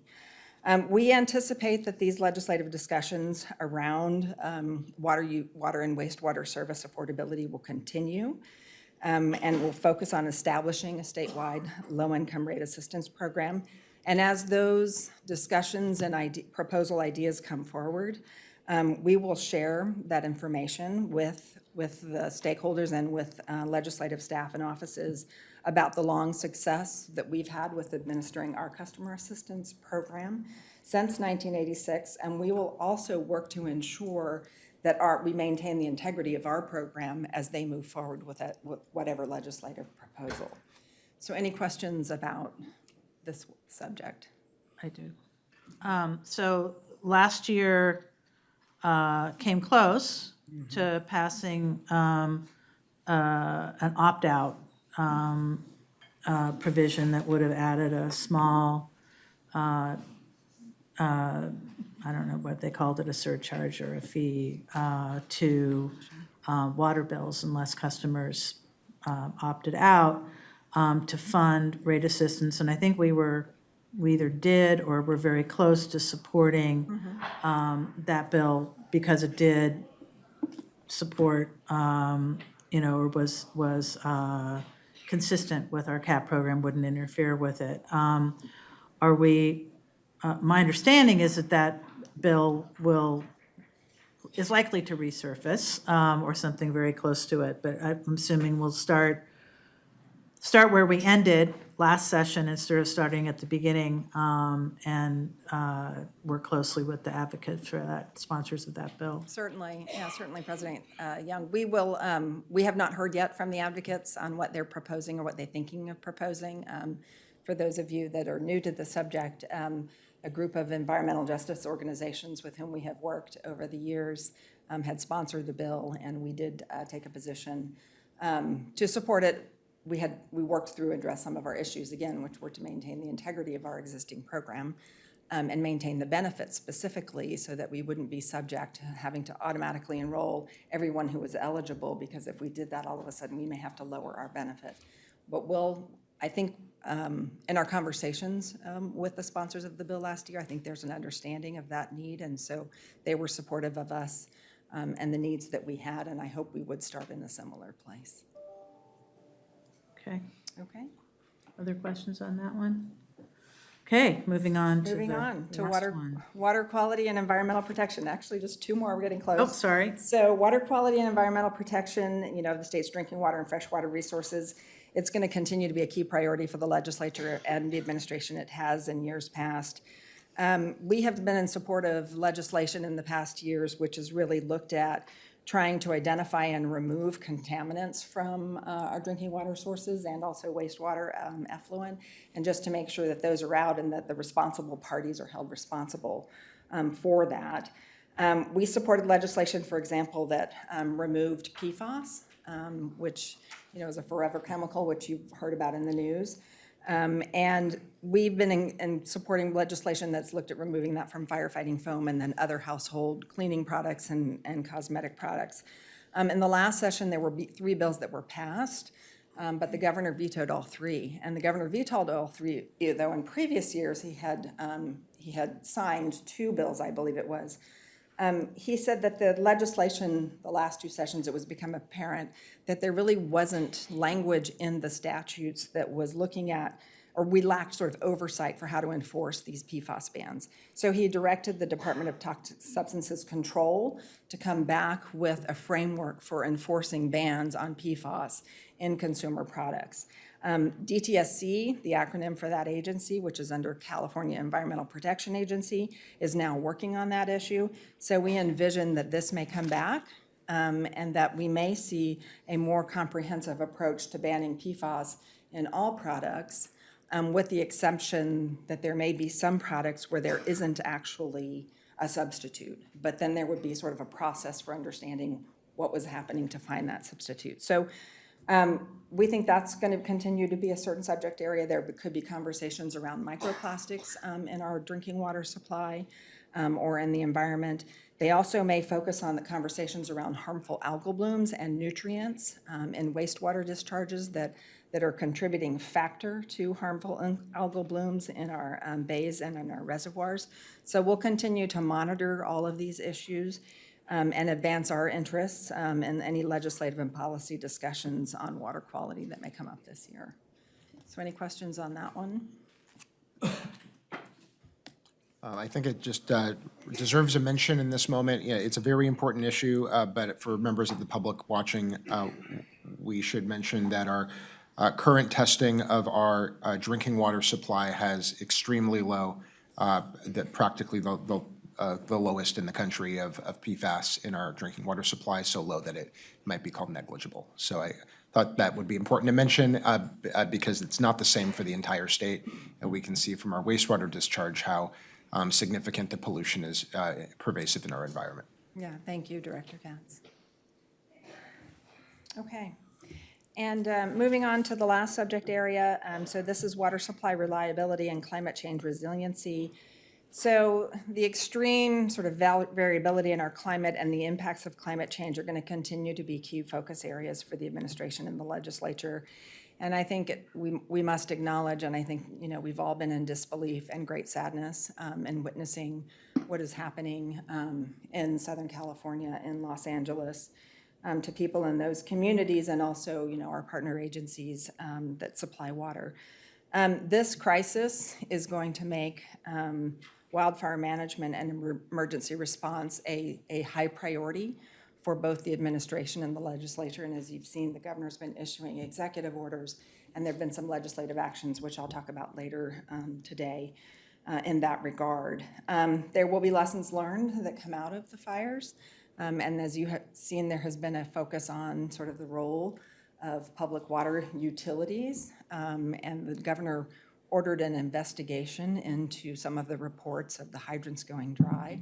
We will continue to monitor this and how it plays out in the legislature if there are informational hearings and if there's any legislation that is introduced that has a nexus with district operations, how we manage our water supplies and also our emergency response, and keep you informed of that. But there are also other key policy issues related to water supply reliability and climate change resiliency that could come up.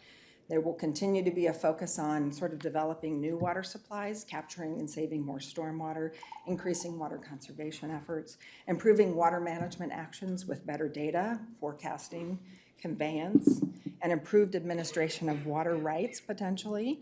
We might see the reintroduction of water rights modernization legislation. So for those of you that are new, there were some complex and controversial, frankly, bills that were introduced in the last legislative session in 2022-23 that we worked on. Those could potentially come back. There may also be an interest on the part of the legislature regarding the update of the Bay Delta Water Quality Control Plan. And that plan, depending on how it's implemented, has the potential to have a significant impact on our water supply reliability and the McCollum fishery. And legislation could be introduced, you know, to take actions in the budget that could affect, you know, our access to water supplies, the fishery, and may have implications for water rights. So all of these things we will keep an eye on. There's also the voter-approved $10 billion climate bond, and that was known as Proposition 4, and that will need authorizing legislation to appropriate funds, some of which will be of interest to the district. And there's some categories, there's chapters in that bond And we're going to keep an eye on sort of the safe drinking water and drought and flood and water resilience and wildfire and forest resilience, just to name a few. And I'll talk about the budget a little bit later when I give some other updates, but there's already been some proposed actions there. So we're going to continue to monitor for future opportunities and future appropriations, legislation and program guidelines for these funding sources. So any questions about this category? Director Gomez. Yeah, thank you, Kathy. Really excellent summary of all the things you're going to be keeping track of. And what I'm going to propose could be potentially fitting under this category, and it's tracking anything having to do with water reuse and purified water and direct and indirect potable reuse, and also anything having to do with, if you don't use your water allocation, you lose it kind of thing with the Bureau of Reclamation. So tracking that may be on the federal side of things, but it would be great for us to just be aware of what's happening in this area and to keep us up to date with those efforts. Okay, noted, Director Gomez, thank you. Other questions? This one is 2 and 1, and I think that's 5 is a good number. And I don't disagree with that. As you look to monitor the implementing legislation for Proposition 4, I think this is a very important opportunity to examine this, because the $10 billion is a lot, but it's allocated in various different chapters, and there is much greater need, surprisingly, for resilience and forestry management among the state. So I would encourage further updates to the board about how this is developing, and for close coordination with our local government partners at the Parks District and the members who are part of the East Bay Wildfire Coalition, because I think we do want to make sure that this $10 billion opportunity is used in a way where our delegation is well-informed about our interests, and making sure that our fair share of these funds is able to be claimed by our agency, as well as our partners who have a mutual interest in making sure that our corridor remains safe. Thank you. Or becomes safer, rather. We will continue. I have one other comment about the package, which is, not to advocate for a number 6, because I think 5 is a good number, and these are the right priorities for your focus of district time. But I do think we've had a workforce development priority in the past. That issue has not gone away. We remain, as a speaker in public comment noted, to have issues internally around workforce development. But one in particular that I think could resurface at the state legislature is the issues around workers who are displaced from the oil and gas sector. There's a major event happening in Los Angeles County at this time, and that could cause legislative attention. We have similar exposure in our service area, but we remain a very important agency that could be an employer for people who end up displaced. So I think having a proactive plan could mean the difference to a lot of families and the regional economy, as well as the way the story goes around how our community and our country adapts and transitions in the face of climate change.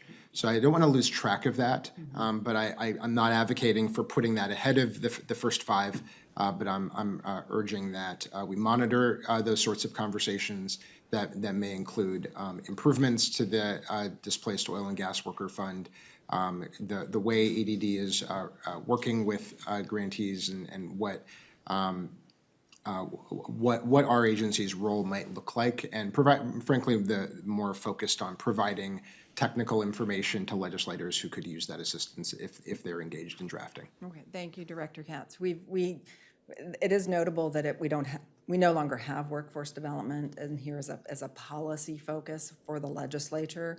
I think a lot of that is the value and support of workforce development for the state of California is really being exercised through the budget and through the administration. And what we've been seeing is what's happening are these regional initiatives that are cropping up that are being supported through the institutions that provide the workforce development training to advance that agenda. And so we are continuing to monitor that.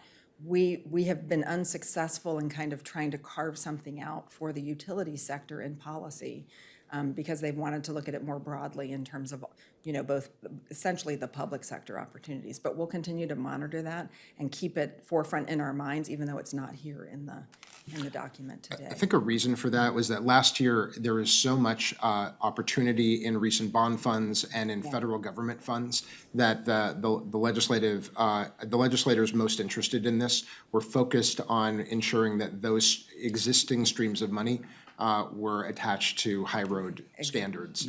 And so that took up all of the air in the room, and they accomplished that job. And now there may still be further implementation of that stream of work, but that might lead to further discussions that couldn't happen because that first conversation was so important. Yeah, that's right. Just to add on to that as sort of a question and a request, is that, this topic of, we've got this, huge, every water utility in the state is facing, a need to upgrade or, replace pipeline, et cetera. And so there's this, sort of once in a generation kind of opportunity for big slugs of that work to happen at the same time that, there's this transition of displaced fossil fuel workers would be happening who have many of the same skills that would be required. Who's anchor? I appreciate, where we're at in our priorities and what you've just said. I'm wondering, is there anybody that's really anchoring that part of the discussion? For the utility sector. On the the transferability of the skills in the utility, whether it's PG&E or us or water side or, sort of energy side. The California Municipal Utilities Association, CMUA, did get a grant from the state to actually replicate some of the things that East Bay Mud has been known for and our partnership with Bayworks. So they've been looking at other places where to replicate this. So if you could, I think the concept is try to do more work on the ground, sort of create opportunities and then pull the money into that. There was some legislation, there was a member who introduced a bill last year, which the bill died in Assembly Appropriations, which was focused on this issue just for the utility sector. And that's been the issue as much as we've, the associations and the agencies are talking about this. CUA has also made this a priority. So the conversation is happening out there. It's just we haven't found that hook to really sort of direct and pull the funding into the issue and the space and move the policy forward. So we'll continue to do that. It would be helpful to me to get an information memo that sort of summarizes what's, sort of what's happened to date in this area.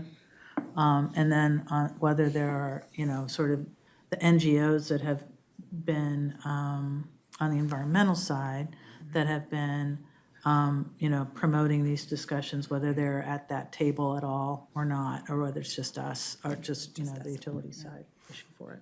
Director Chan. I just wanted to thank you. Well, first of all, I like your 5 priorities, and I would never add to it. And I just want to take the opportunity to thank you for promptly providing me with talking points relative to changes that could happen because of the new administration. And just wanting to let you know that I will probably reach out to you again for that, and hoping that you keep us informed if there's a big policy change. Yeah, And I know it's going to take time for us to figure that out. But that, I think, is important to my constituents. Yeah. So thank you. Yeah, thank you for that. Okay, so I think with that, unless there are any other questions or comments on the state legislative priorities, that we could take a motion to adopt the recommendation for the package at the state level. So moved. I second. Moved by Director Smith, seconded by Director Gomez. All those in favor? Aye. Opposed? Abstain? Okay, the ayes have it. Okay, all right, I am going to turn it over now to celebrity but trusted advisor in Washington, He got out of DC. DC while he could to come here. Eric Saperstein, who I am sure is delighted to be here. So Eric, I'm going to make one Well, thank observation. you, Kathy. I am delighted to be here. Excuse me, Eric. Eric, hang on one second. One observation. We have a reception scheduled, and I sent out a notice saying the reception would probably start about 2:30, 2:45. There is. And that's my update I was today. ambitious. There is a musician in the room. The room is right across the way. If those are sitting in the meeting would like to go over to the reception room now, you're welcome to stay in our board meeting, but you can also go over to the reception room. We do have a musician over there, a harpist who has been there waiting for an audience. So if you would like to transition to the reception room, we'll be over as soon as the meeting is over. Thank you. So there goes my introduction. You heartbroken now? Yeah, the line of the day, right, is I'm the only one standing between you and the reception. So let me first say congratulations to you, President Young and Vice President Chan, and to the new members of the board, congratulations, and to returning members, it's great to see you again. I'm going to go through this agenda very quickly. Let me see. Use the keypad? Oh, the mouse is not. There we go. Oops. All right. So this is the agenda for the annual update that I give the board, to the new members. I'm going to go through it somewhat quickly so that Kathy can come up and give the specifics of the priorities on the federal level. But what I do want to do very quickly is emphasize that our priorities are consistent with past year's priorities, focusing on water supply reliability, affordability issues, as well as sustainability. I think that the new reality in DC doesn't mitigate or eliminate the need to focus on those issues. So that's sort of my go-to line for you today as an update. Second, I do want to sort of say for the new members, give you a sense of who ENS Resources is. We are a four-person firm. We have experience in the House of Representatives, United States Senate, in the executive branch at EPA, at the Corps of Engineers. We have folks who have worked in the state of California, literally in the Assembly and in the governor's office. For me, I started my career at the U.S. Environmental Protection Agency, working on clean water, drinking water issues, and something called Superfund. In addition, I represented the National Association of Clean Water Agencies, helped to start the Association of Metropolitan Water Agencies, and also took Water Reuse Association National many years ago. I think, the sort of summary of who we are a staff dedicated to promoting and advocating policy issues that are central to public agencies, providing improved water quality and safe drinking water supplies, alternative energy, clean energy issues, and you'll see that through the presentation. Okay, so the 119th Congress and what's going on in DC. First of all, for your congressional delegation, the House side, here you have it. John Garamendi, Eric Swalwell, Mark DeSaulnier, and recently Lateefah Simon. Breaking news, as the cliche goes, Lateefah Simon about an hour ago has given her committee assignments. She will sit on the Committee on Small Business and the Committee on Oversight. Committee on Oversight is really an important position, particularly with the new administration coming in. This is the House committee that really examines what's going on with government operations. And I can imagine you're thinking about all the different changes that are going to happen in Washington. She will have a front row seat on those issues. And I'll get into a little bit more of that later. One thing I will say is that for each of our delegation members, they have a position on committees with jurisdiction over issues of deep concern to you folks on a policy level and on a programmatic level. Second, Representative Jared Huffman from the Marin-Sonoma area. We call him our honorary member of the congressional delegation. He is now the ranking senior Democrat on the Committee on Natural Resources. That is the committee with all jurisdiction for Western water issues and protecting the Delta. I would say that Representative Huffman is absolutely supportive of everything this district has done and is impressed by the restoration efforts on the McCollum River for fisheries, and really relies on East Bay MUD to give him insight on issues of water quality and natural resources protection. Turning attention to the Senate. So unlike the House, where we have numerous committees to be focused on, we have two committees really of note for us in the Senate, and that's simply because of the way the Senate jurisdictions are set up. You can see the various committees that Senator Padilla and newly elected Senator Schiff sit on. I would just say that with respect to environment issues, safe drinking water, clean water issues, Senator Padilla and Adam Schiff sit on the all-important Committee on Environment and Public Works. That's an important distinction because it's highly unusual for two members of the Senate delegation to sit on the same committee.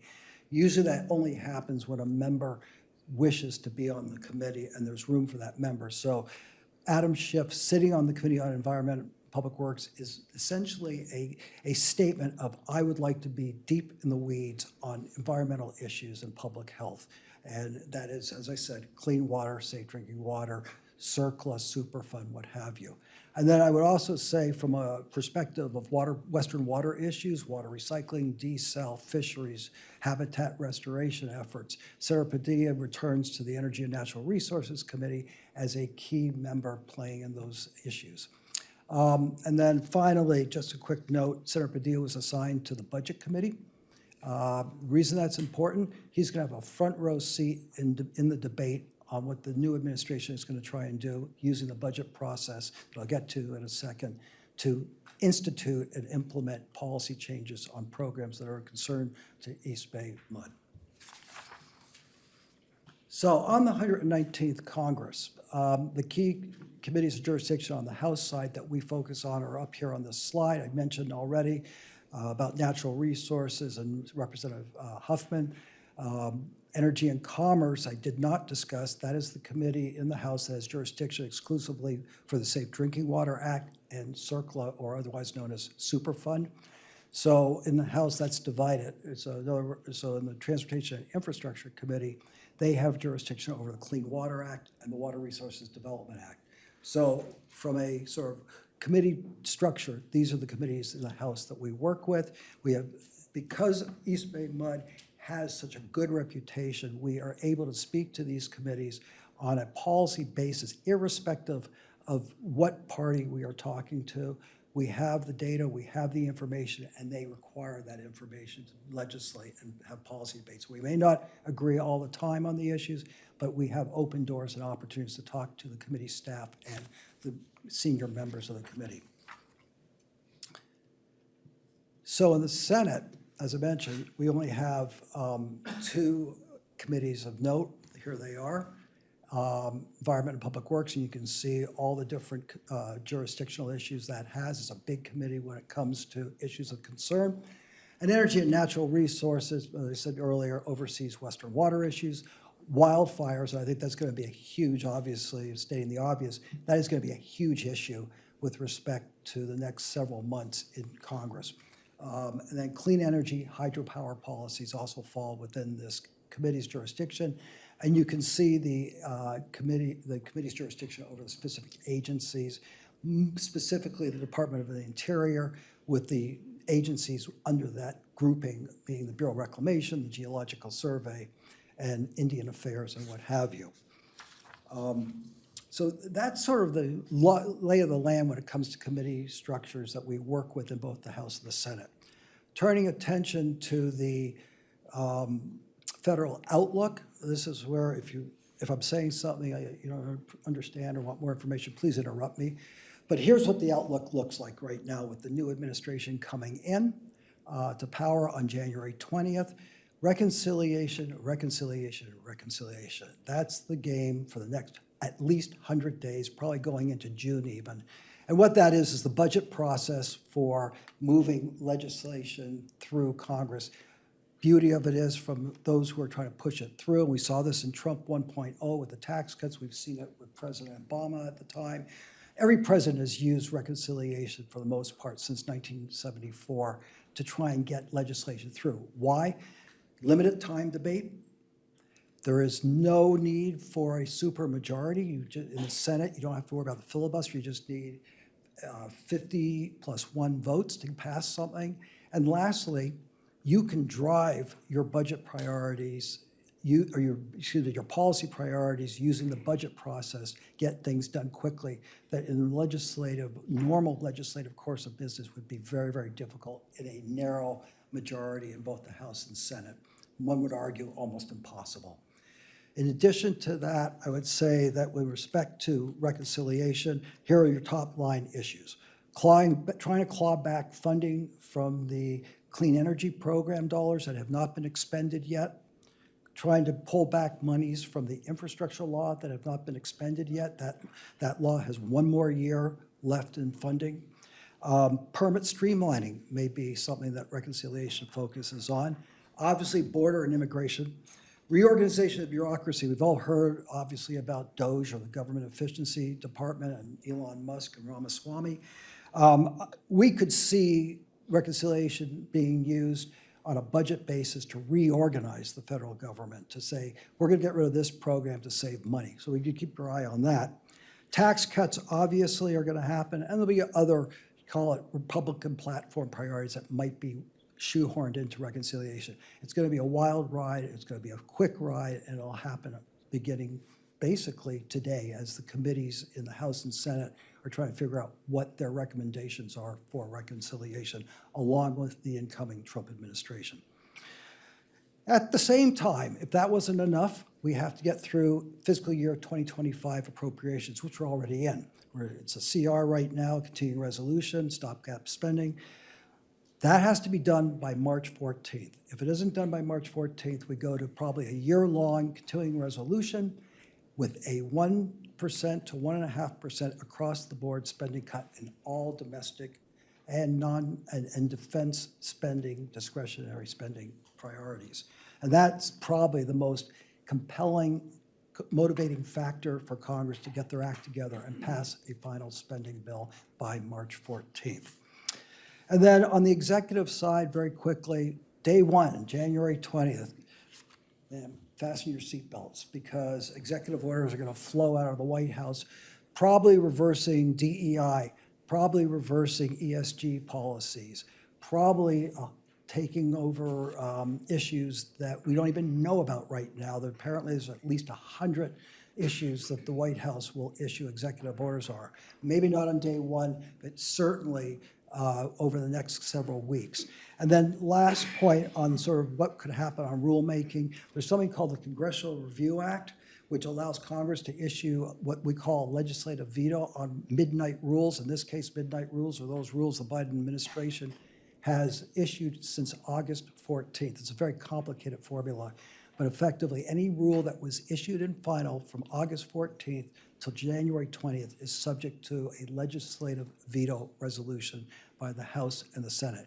Why is that important? With unified control on the Republican side of the column in Congress, they can get these resolutions through and sent to the president's desk. So we'll be watching that. What those regulations will be that might be overturned, or guidance documents that may be overturned, remains to be seen, but we'll be keeping our eye out on that. And no small matter, California water. We fully expect, with unified control of the House particularly, that we will see efforts to return to California legislation when it comes to how water is going to be allocated, delivered, conveyed, brought to the House for a vote. As the president-elect has said, he wants to turn the pumps on and get more water out of the sky, and this is going to happen in the House. The good news for us, for the issues that we care about that may be, I emphasize the word may be, at risk, is in the Senate, we do have Senator Padilla sitting on the Committee of Jurisdiction, Energy and Natural Resources, and Senator Adam Schiff, who are schooled and knowledgeable on water issues. So I'm guardedly optimistic that no matter what happens in the House, and we do have supporters in the House and our delegation, as well as Representative Huffman, we'll be in a good shape to argue the case and the policy issues to ensure safe, reliable, and affordable water supplies, as well as ecosystem protection habitat restoration and fisheries investments as we go forward, if in fact California water issues dominate the legislative agenda outside of reconciliation going forward to this Congress. And if you're not tired yet, we still have to deal with FY26 spending, which kicks off in March. So it's going to be a busy time on both the budget front, which I will say for the 26 appropriations, the word will be cuts, not increases. And that's where the fights are going to happen. So that's where we are with the federal outlook. There'll be other things that will pop up, but we'll see, as things happen, we will be able to respond. The district has an incredible reputation, I said earlier, and we will be providing information to our delegation and committees of jurisdiction to convey what the issues and priorities are. So the policy priorities are up here. What I would like to say is I will sort of let you read this because Kathy's going to come up and go over them in detail. But again, these policy issues were designed to be consistent with the priority to deliver safe, reliable, affordable water supplies to the ratepayers, to protect ecosystems and habitats and fisheries, and consistent with the environment we're in to make certain that we can articulate these needs to the new control of Congress and to the White House. So my closing thoughts. Not all is good and not all is bad as we look into the future. A couple of thoughts. The House, narrow majority. 2 seats. It will be a bit of a 3-ring circus once we get through reconciliation. The Senate, a 3-seat majority, and that triggers the filibuster question. We will have filibusters outside of reconciliation. The Trump administration will pursue policies that will impact natural resources and water supply issues. That's a given. But we know that's going to happen. Our delegation is conversant on the issues. They will be a good pushback on those efforts. East Bay Mud policy priorities, as I said, consistent. The delegation is on key committees. I would say I heard discussion about workforce. Representative Mark DeSaulnier sits on the key committee in the House for workforce issues and is dedicated to dealing with workforce issues. I would also say that with Representative Simon sitting on the committee on small business, that will probably have a hand in the debate also. And then finally, I just would like to emphasize that the district enjoys strong support from its delegation and other members in both the House and the Senate for its positions on sustainability, workforce issues, alternative water supply development, anything that is sensitive to the needs of providing safe and reliable water supplies. So I will conclude there. I turn it over to Kathy to talk about the issues and specifics on priorities. But again, it's a privilege to represent East Bay Mud and the district in DC. And I look forward to what will be a very exciting, challenging session of Congress, but it will be not without successes, and we will fight the good fight going forward. So I will stop there. Kathy, you want to come up? Yeah. I think we need to consider the federal priorities. Yeah, I want to walk through them very quickly. Okay. Okay. All right, so President Young, I will go through these very fast. You have the document in front of you. There are 3. So they're water supply reliability and natural resource protection, water quality, and federal funding assistance. I think Eric has talked to you about Western Water. We will continue to focus on this area, whether it's done through reconciliation or their policy bills. We're going to work to protect our water supply and preserve our access to water and transfers and our federal contract water. And related to that is also Freeport. Those are very important assets, and we will focus on those. We're also very focused on protecting the McCollum River fishery. So if they are going to turn the pumps on and try to move more water south, we just want to make sure that we continue to ensure that there's mitigation by the parties that cause any harm to our fishery. So that's an important focus area for us. And then we'll also seek to safeguard, the policies around municipal and industrial use, which is part of our contract under the Federal Water Project, and we'll really focus in on there. There can also be some discussions, I think, in this vein around the Water Quality Control Plan update and how California implements that. And there are going to be some things that the federal agencies that oversee the federal project are going to have to do to collect revenue to support the federal agencies that get water.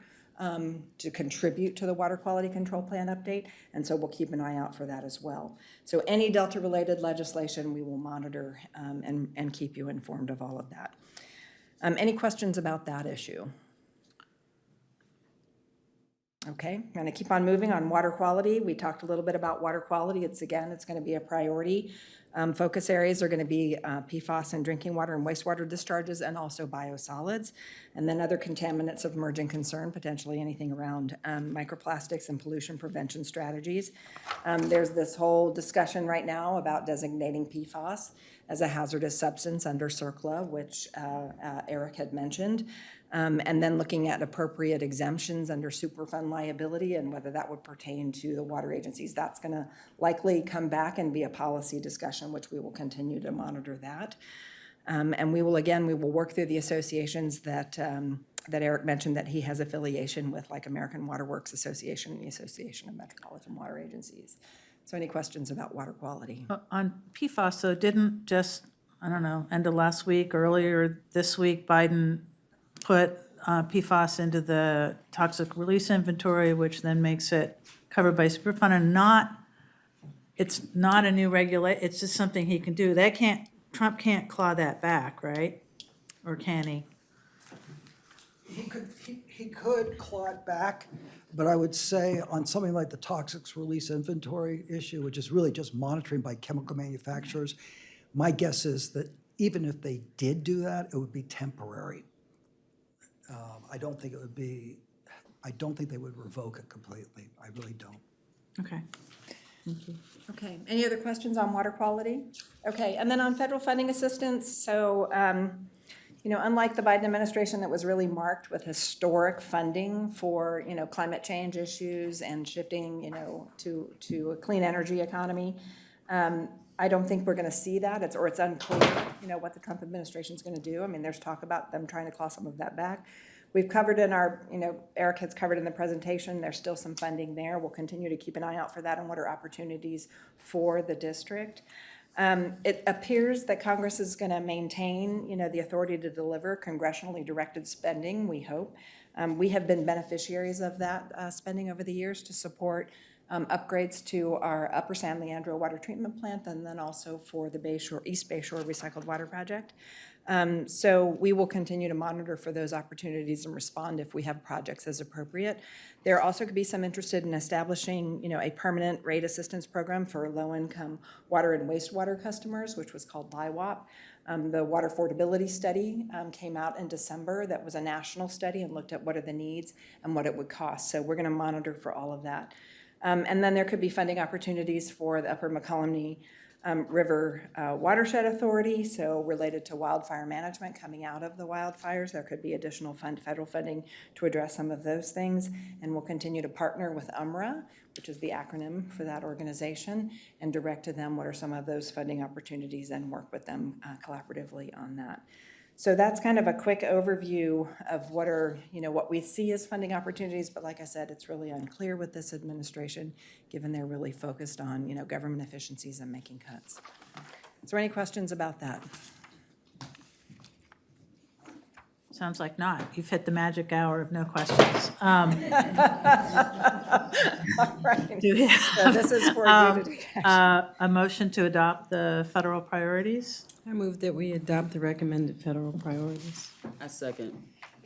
Moved by Director Lewis, seconded by Director Odie. Wait. Oh, God, how did I miss?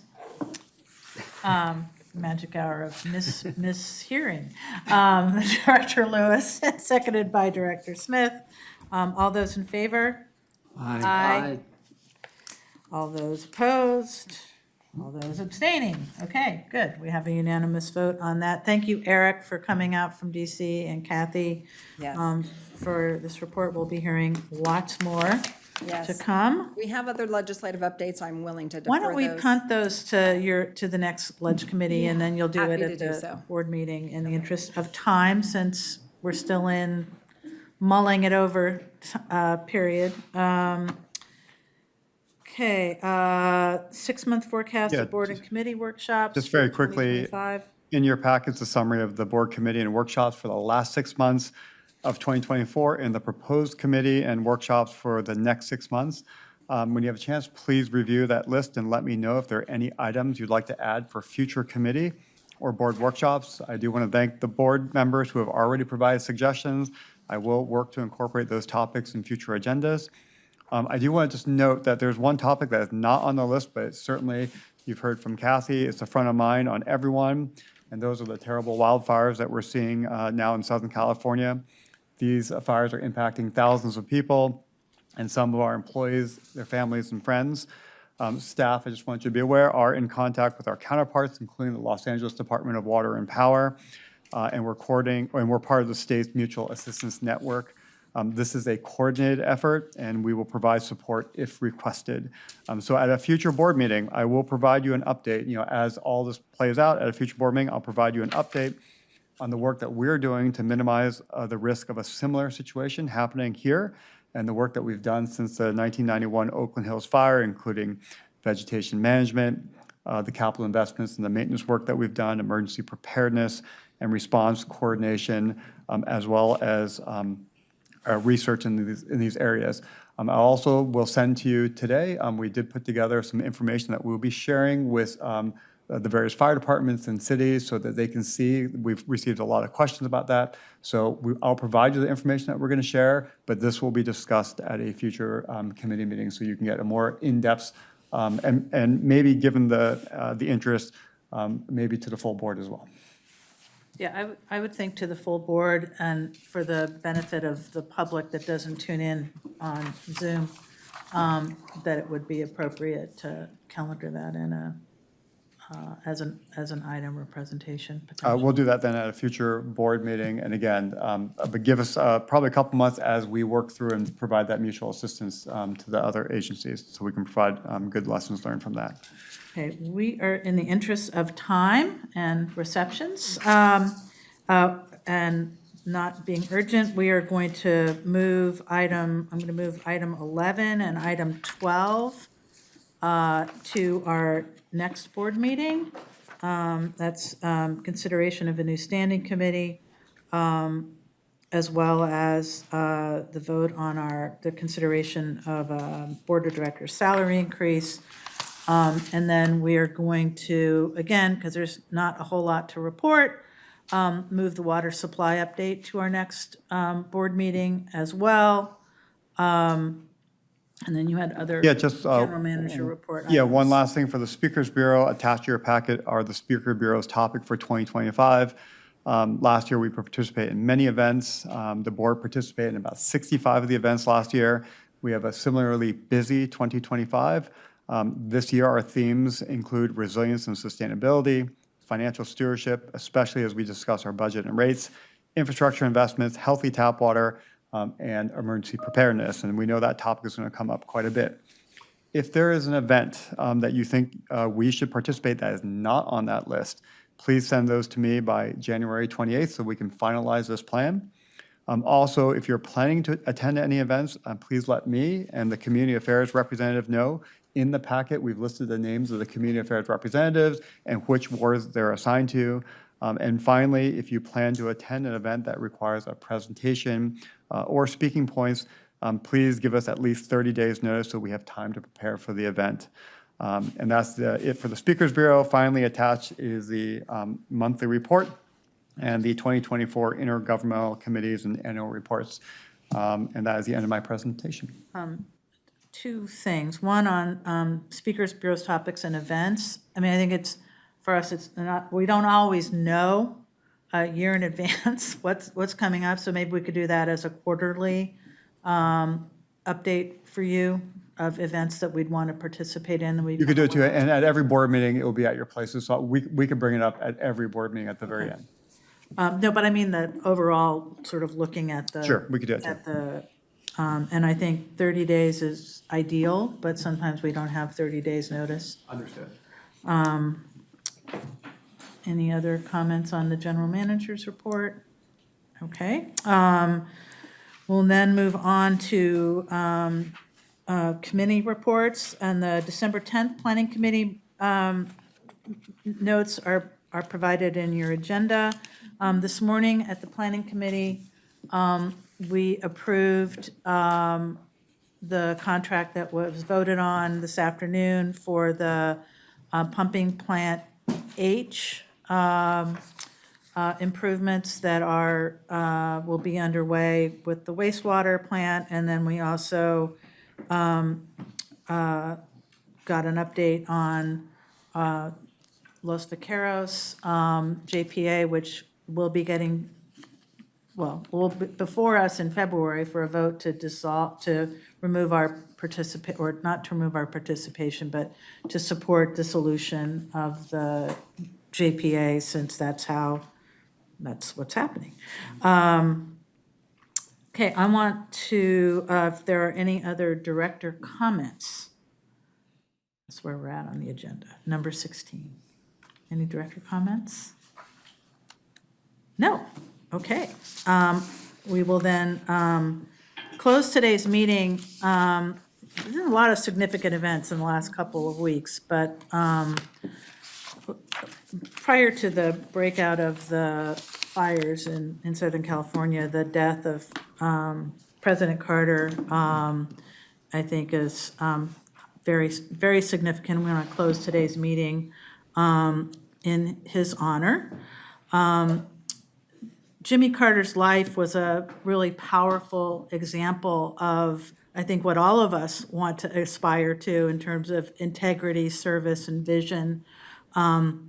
These qualities inspired our nation at a time when we really needed it, following Watergate, and they're really prophetic for today as we tackle the challenges like serving our communities, protecting the environment, tackling climate change, and building trust or restoring trust in leadership. He was the first president I was able to vote for, and I was out walking precincts when they called the election 4 years later. I bet a few people in this room were in that same situation. And he's the one who inspired me to walk the path that I've chosen for the past, one of the main people that inspired me to walk the path I've chosen for the past 45 years. While he was our president, he promised honesty and transparency at a time when trust in government was low, and he delivered. He changed the way we think about clean water, clean energy, and the environment. Eric mentioned Superfund.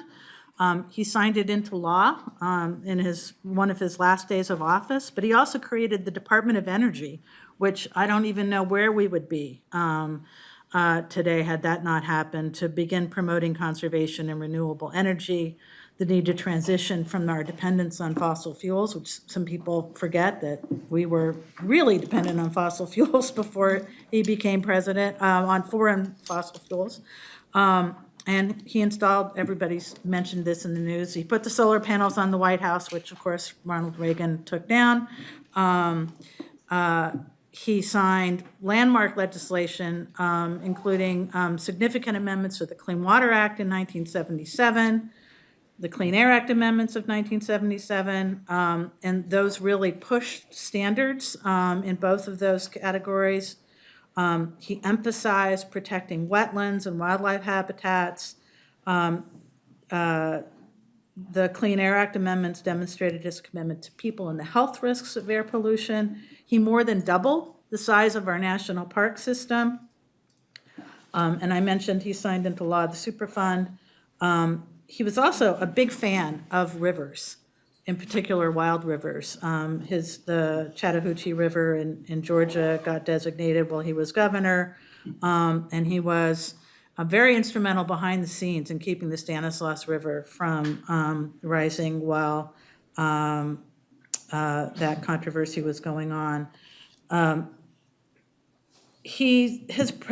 his presidency, we all have heard he's a better president after than before. I don't know if that's true or not. He did a lot in 4 years that goes unrecognized, including not killing anybody. There were no wars under his presidency. He eliminated guinea worm disease. He supervised and monitored elections, advanced human rights worldwide, Nobel Peace Prize, and Habitat for Humanity is another thing that he really moved forward over 30 years. It grew tremendously thanks to his leadership. He even came to Oakland one year, a few years back, 20 years, or 10 years ago. You know, his legacy reminds us of the principles that he lived by: honesty, sustainability, equity, and service. These same principles drive our efforts to protect our natural resources, ensure clean water, and support our community's well-being. By carrying forward his vision, we can continue to build a future that reflects these values through purposeful and compassionate action. Thank you, President Carter, for showing us what's possible. May your legacy continue to inspire us, and may you rest in peace. And with that, we will adjourn.